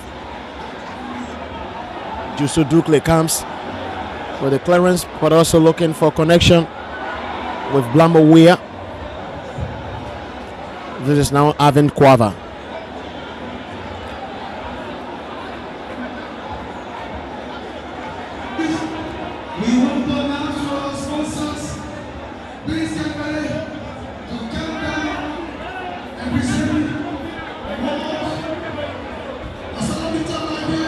So if no winner is here, we will be moving into the post-match penalties. This will be the second game in the tournament this year to result into post-match penalties. As the quarterfinals match, Nimba versus Granjide, and then into post-match penalties after both teams could not be separated following the extra 90 minutes. And yes, we will go to the post-match penalties here now to decide which of these two counties will become winners of the 2023-24 National County Sportsmen of Liberia. But it's been an interesting 90 minutes and extra 30 minutes. But we will go for the post-match penalties. And I think the drama is still here. After the whistle being sounded, calling for the teams to go for the post-match penalties. Goalkeeper Humphrey Gube opens his Bible and is reading it. There is not being captured on the camera. It's just interesting here. Very interesting. Oh wow. I mean, let's see what happens in the penalty shootout. A different game all by itself.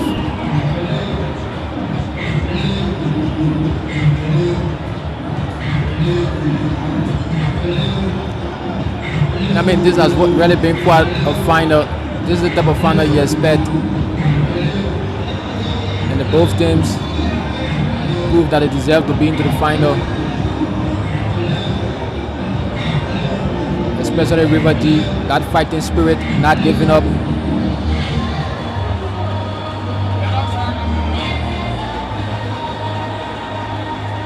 And now, from the spot, it's quite different. If the players are perfectly converting those penalties to goal, you need to have the goalkeeper to be able to stop the opponent's zone or hope that the opponent misses it.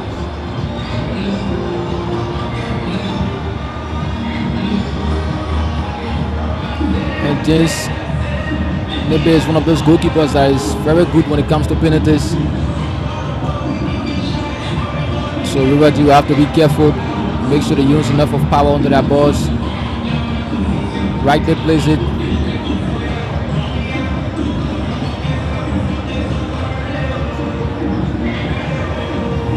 So we go for post-match penalties here to decide, and the point toasting is ongoing between by the referee between the two captains.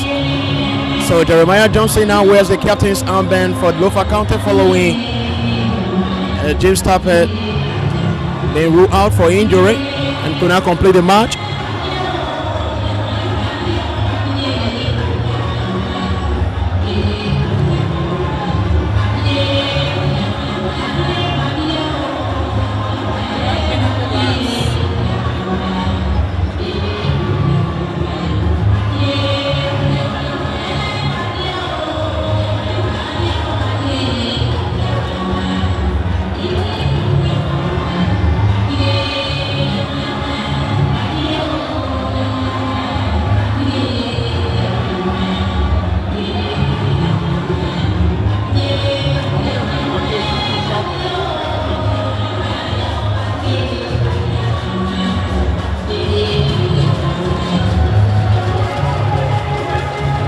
Can River G win their first ever national county meet title? Or will it be Lofa lifting it for the second time in their history after making it to 5 different finals?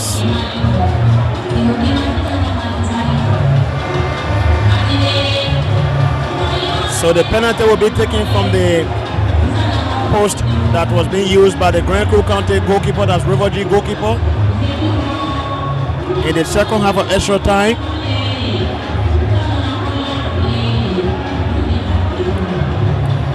Hopefully.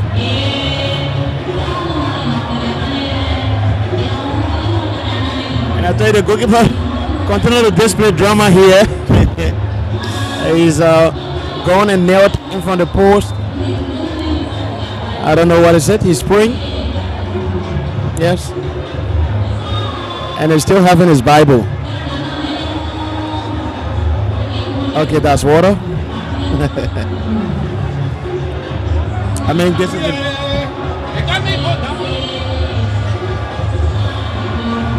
this is the time of the game where everyone just sit and watch,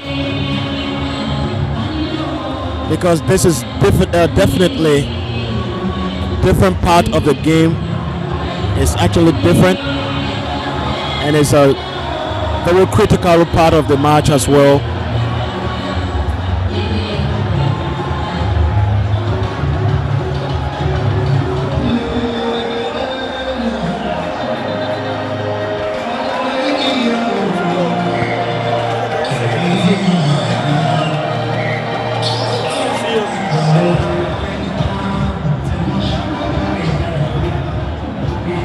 So referee Manuel Mensah having words with the two goalkeepers, giving them the basic regulations for the post-match kicks. You have to stick to the line until the ball moves from the spot.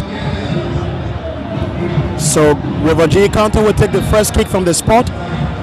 That means Lofa will take the goalpost, James Nebe between the sticks, and Daniel To takes the first kick for Lofa County here.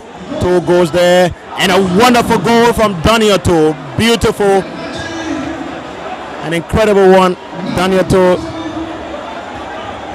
just opening scoring from the penalty shot spot in the post-match penalties proceedings. And Pascal Harris will get the first kick here for Lofa County.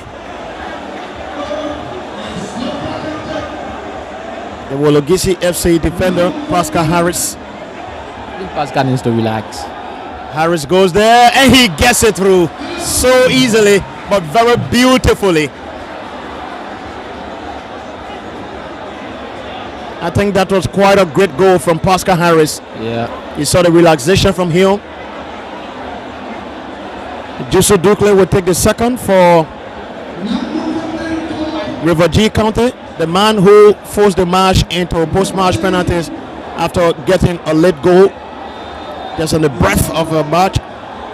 Dukle, and another excellent one. Jusu Dukle. Penalty.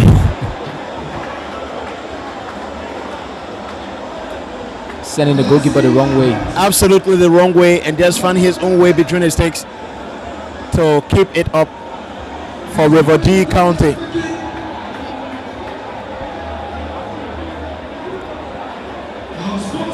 Lofa County have another kick here to take their second kick from the spot.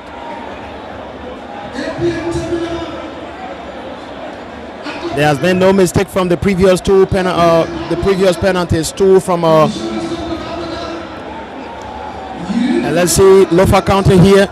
Fred Dishiu and Hofer Gube saves it. A big miss from Fred Dishiu. And an incredible effort from the River G County goalkeeper Humphrey Gube, just keeping the hope alive for River G County.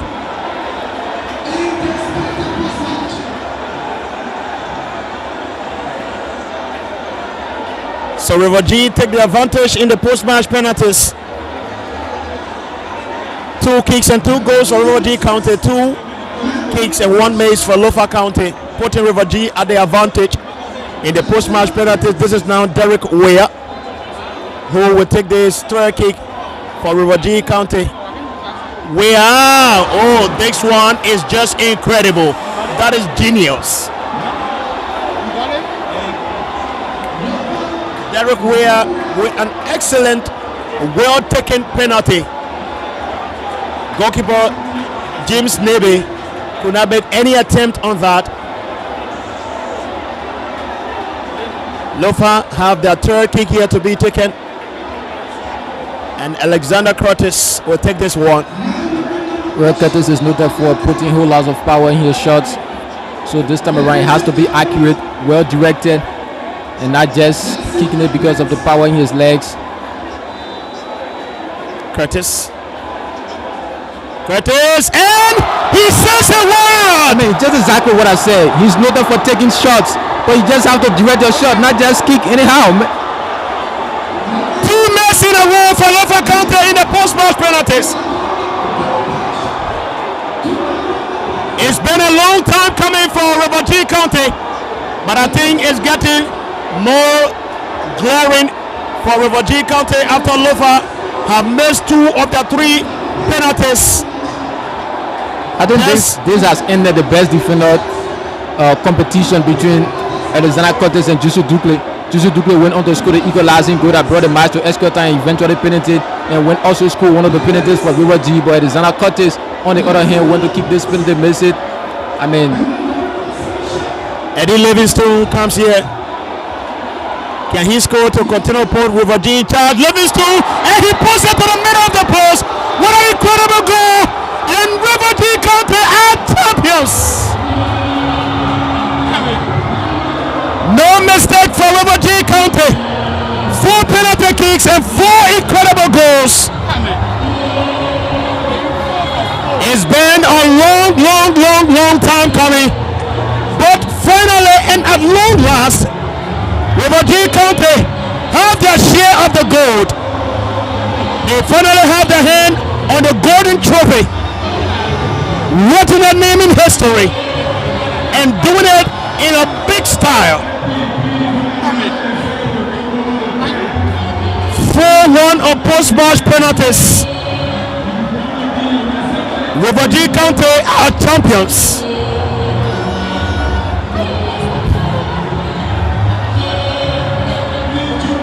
I mean, it was an incredible journey for River G County.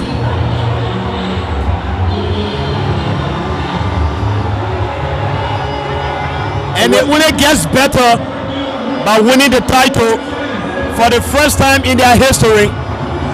After missing out for the first time, reaching the first final in 2009, 15 years later, they returned to the big stage and they have taken the big crown. River G County are now part of it. It means that all 15 participating counties have at least gotten their hand on the golden trophy. River G was the last county, and today they have made a history to win the county meet, and that is a wonderful work from them. A well-deserved victory for River G County. I mean, they are noted for fighting. They maintain that fighting spirit, and they just can't go down so easily. They are just not deterred whenever they are down. We saw it in the semi-final. They brought it to the final, and they kept that composure. They kept that fighting spirit. Continue to do exactly what they are noted for, and at long last, they have gotten their hands on the trophy for the first time. Their very first ever national county sports meet trophy. A well-deserved victory for them. A good fight, a great final, a competitive one, an entertaining one, and in the end, River G are the ones that will be crowned champions. A very good fight. River G County champions of the National County Sports Meet. It is a historic day here for River G County. A day they put their name in history to win the National County Sports Meet for the first time, snatching it away from Lofa County, who have lost the county meet for the second time in a row. their 5th final, and this is the 4th defeat in a grand final match in the history of the National County Sports Meet. Only Nimba County, with 5 losses in the final, have lost more finals than Lofa County. For River G, it is a big day, a big moment, and a wonderful occasion here for them. What a way to be crowned champions. Came from the group stage unbeaten, won 5 and draw 1 in the 6 matches available to them in this competition. And that is just a wonderful one for them. And you can see how the celebration is like across the stadium here. I mean, police officer chasing fans to leave the place. You see some of the police officers falling. I mean, the securities, we fail on this whenever it comes to preventing the fans from jumping onto the pitch. During the game, you see securities drilling all around the perimeter as though they are deploying to prevent these fans. By the end of the day, you still find these same fans jumping onto the pitch. This is something we have to graduate from. And I think we can keep doing this, because once they continue the international games, definitely we're going to be banned again, and we're not going to have the opportunity to play home games here. We have to graduate from this. You can stay right in your stands and watch the closing ceremony, a very elaborate and beautiful one. But instead of having security officers chasing fans, and you also have some misidentity crisis where a journalist I just witnessed has an issue with one of the security officers because perhaps the security saw him as one of the fans. We have to improve on this.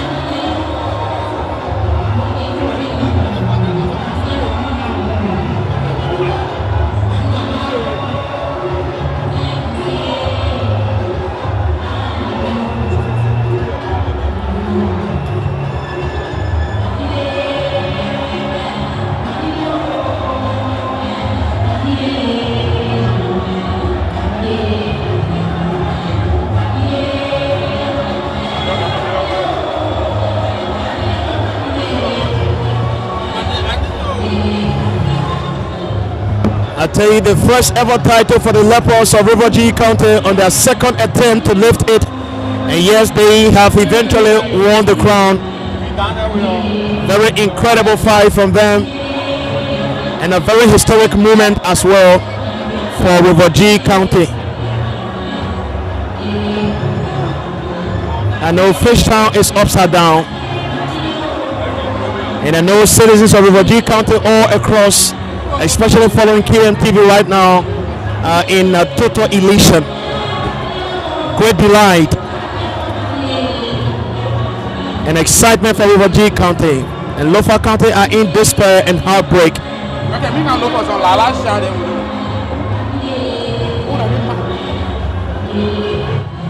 At long last, River G County becomes champions of the National County Sports Meet.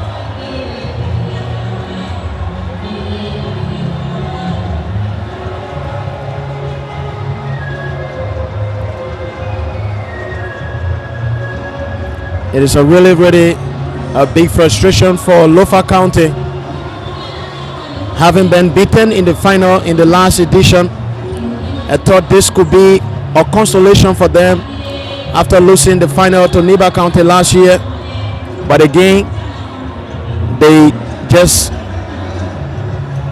just got snatched away from them by River G County, and this shows the impressive effort for River G County throughout the competition here.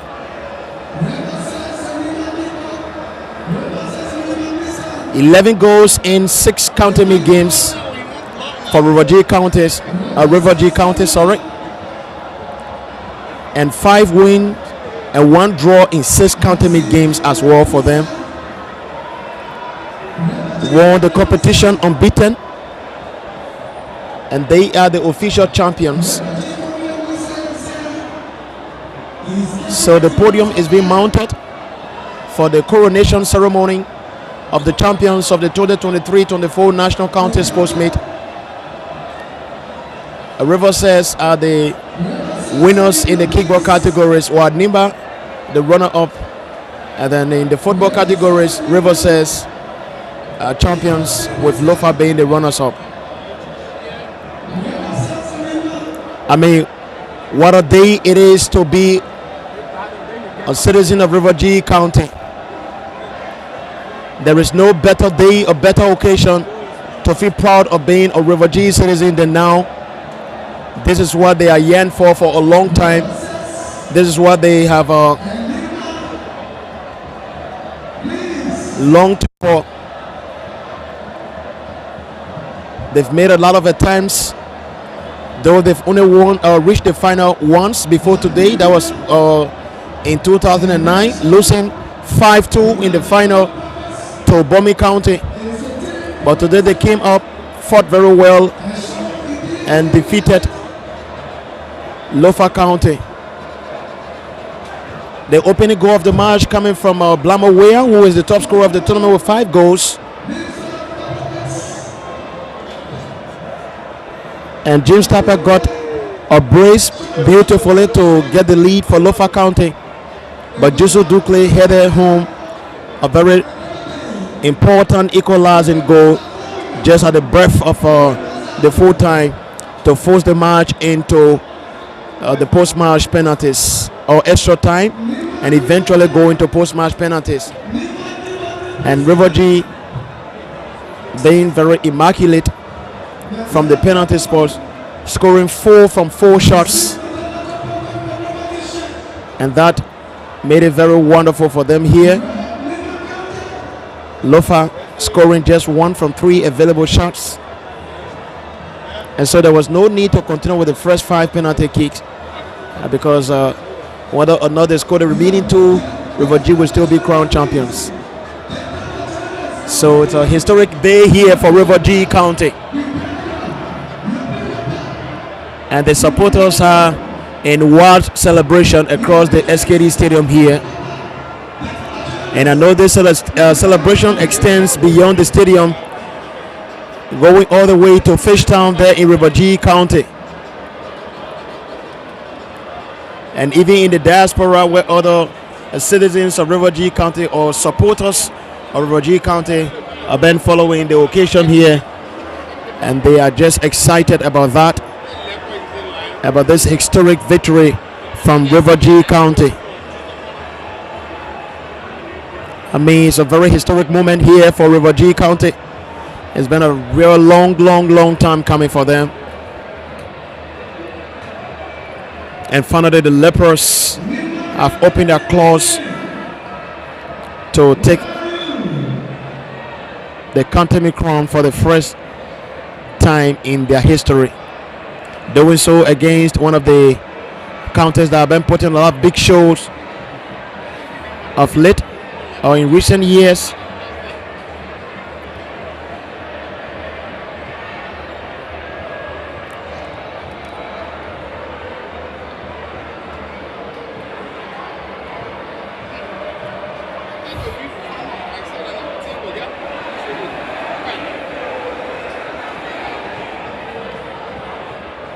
Quite interesting, and we've seen some Nibians also. People with Niba County flags celebrating. Are they actually Nibians? Remember, Niba County were being eliminated by Lofa County in the semi-finals here. Suffering a 2-0, that's 2-1 defeat to Lofa.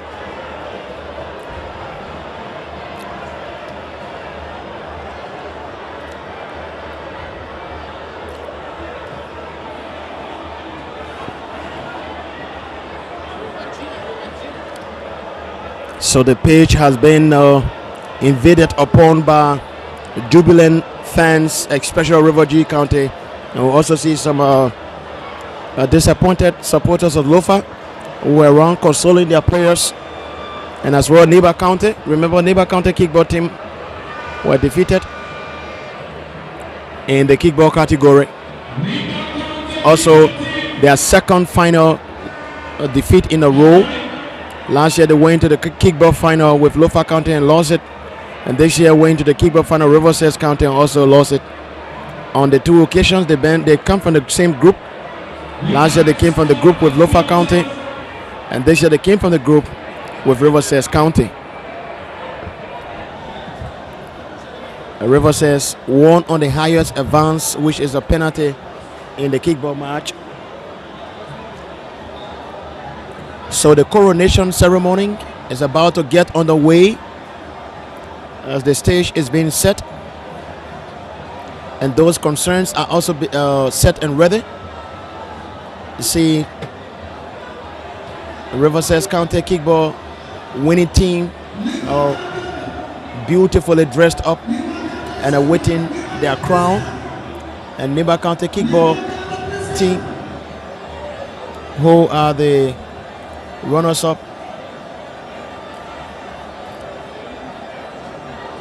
I don't know, we're not really seeing them around.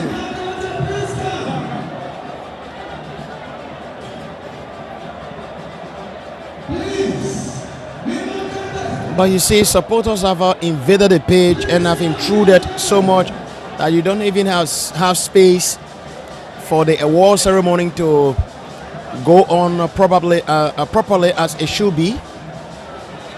And every year we see this. I think there is a need that something be done about it, because not every year we see these things in other countries where you have to sit respectfully in your seat and continue to watch or witness the occasion. Once you sit in, you sat in a stand for the rest of the 90 minutes and you saw every action on the field. So what makes you think that maybe you have to calm down on the pitch before you see the award ceremony? It's just a bad practice. I think the Ministry of Youth and Sports, who are the prime organizers of this competition, will definitely have to do a lot of things. There needs to be a lot of awareness, and during the final games like this, they should have more security presence here than the rest of the other games.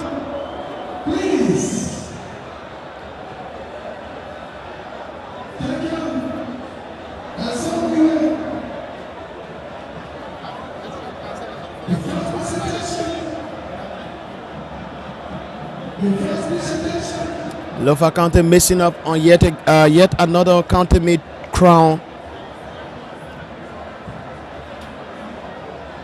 Their fourth time losing a county made final. They lost it to Sino County in 1986. Lost it to Bapolu, Bapolu in 2004. Lost it to Neighbor County last year. Lost it to River G County this year. The only time they have won it was in 2021 against Montserrado County. Montserrado also lost the inaugural edition of this competition to Maryland County. That was in 1956, where they suffered a 3-1 defeat. And nearly 3 years ago, they also suffered another 3-1 defeat to Lofa County when Lofa won their first county made crown.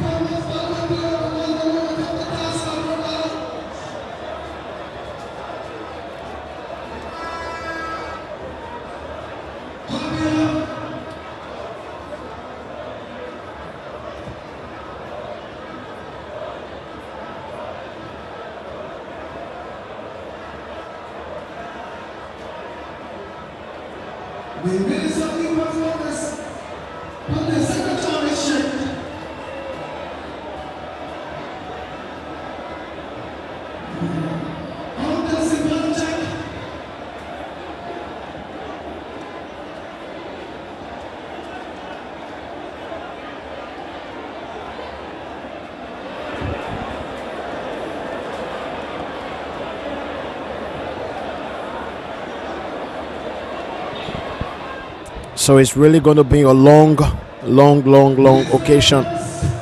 You have to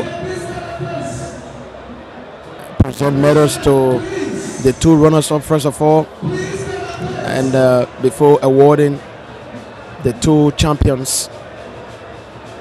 That's runners-up in the kickball category, Nimba, runners-up in the football category, Lofa, and then you serve the winners of the kickball category, River says, before going on to serve the champions of the 2023-24 National County Sportsman Football category, River G County.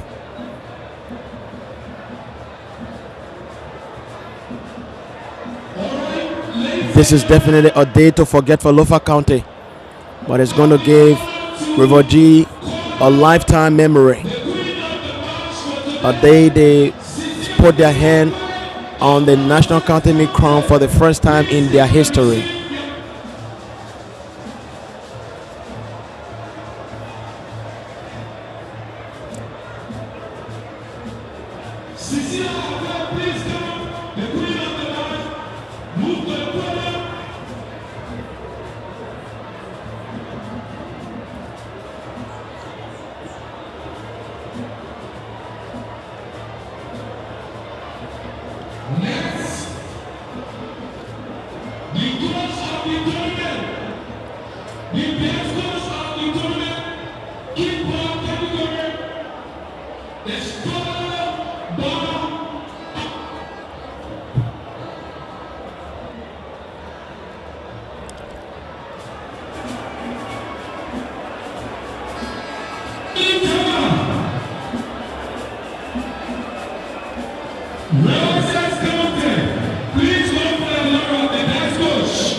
Again, we like to call the highest home runner.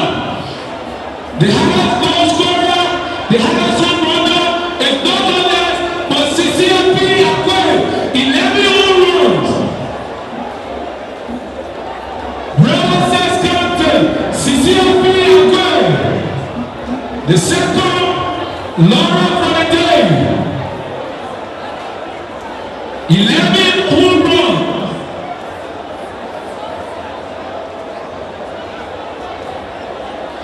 The silvers, ladies and gentlemen, the best patient for the kickoff category comes from Riverside County, Princess Katuma.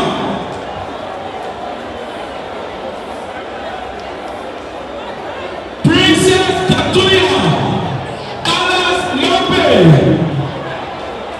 She is the best patient for the tournament.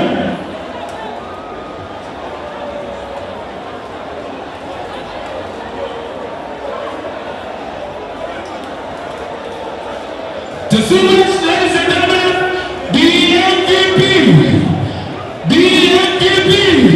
goes to none other but Princess Akwe, Riverside County. CLP Akwe.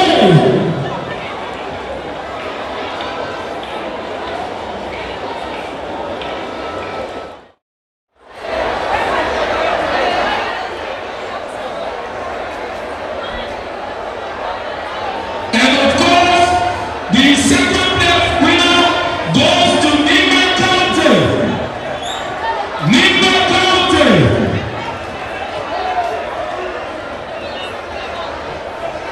Nimba County.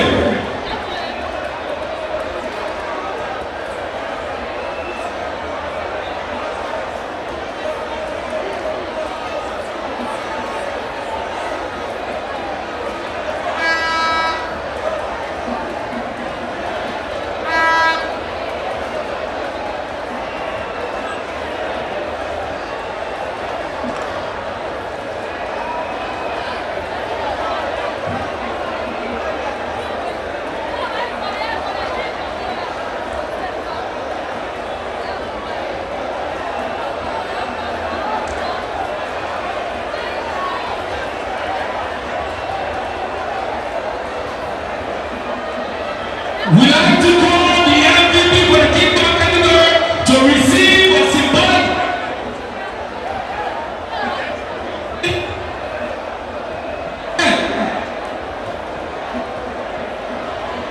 The best player of the tournament.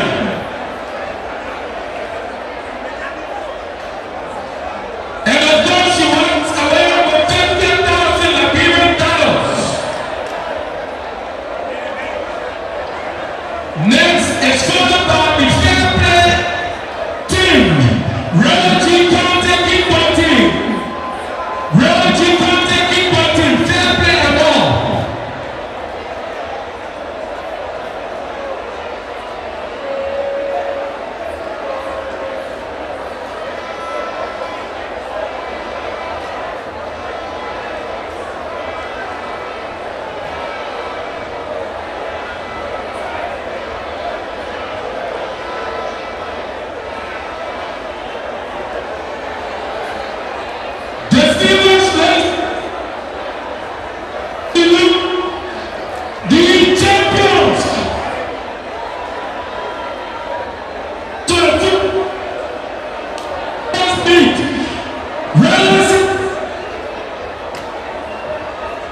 to the podium to receive their medals. Roses County Kickball Team.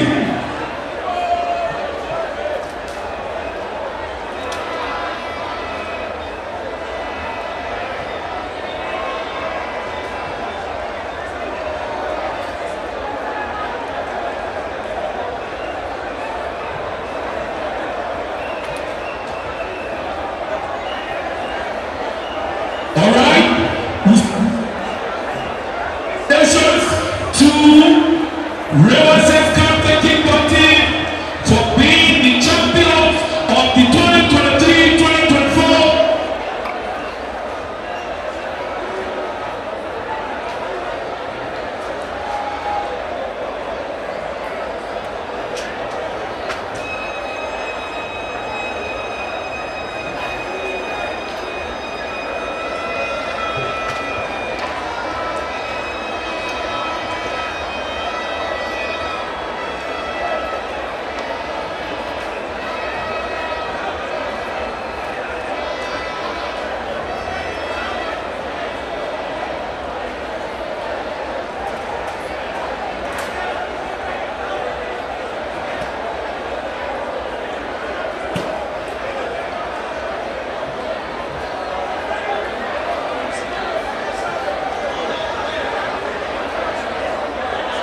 We have the symbolic check to be given, and of course it will be followed by the giant size trophy. The symbolic check to be given, the symbolic check of 500,000 given by our sponsor, the Insurance Company of Africa. And of course, the presentation will be done.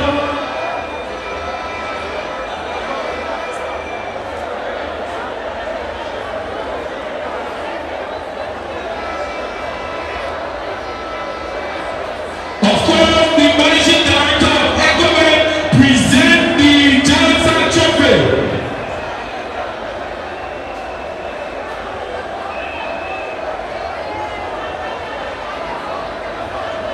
Congratulations to Roses County.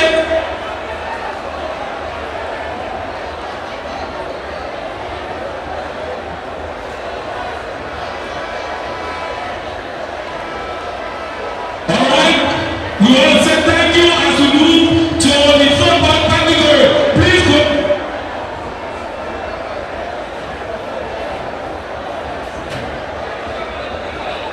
Lofa County.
Please, the man of the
The referees,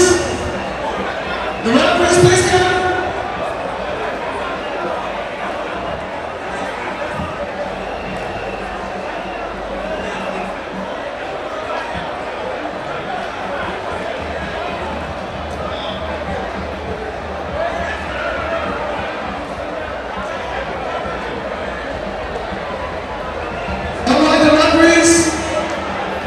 The referees.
Some of the best start from the streets of Africa.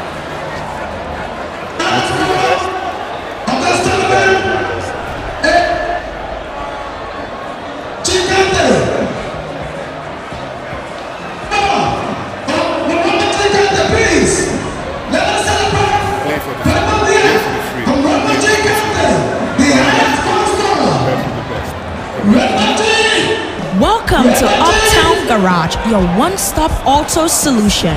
We are here to redefine your automotive experience. We offer expert auto repairs. Our certified technicians handle everything from routine maintenance to complex repairs. State-of-the-art diagnostics tools. We use cutting-edge technology to pinpoint and fix issues accurately. Fast and friendly service. Your convenience is our priority. Trust, we've built a reputation for honesty and transparency. Experience, with years of experience, we've seen it all. Quality, we use only the best parts and materials. Our warehouse is always full with industry standard auto parts. We are specialized in oil changes, brake repairs, tire services, engine diagnostics, transmission repairs, AC service, and much more. We are located at the corner of Broad and Nelson Streets and another outlet on the RIA Road in Rehab. Your vehicle deserves the best. Choose Uptown Garage for top-notch auto care.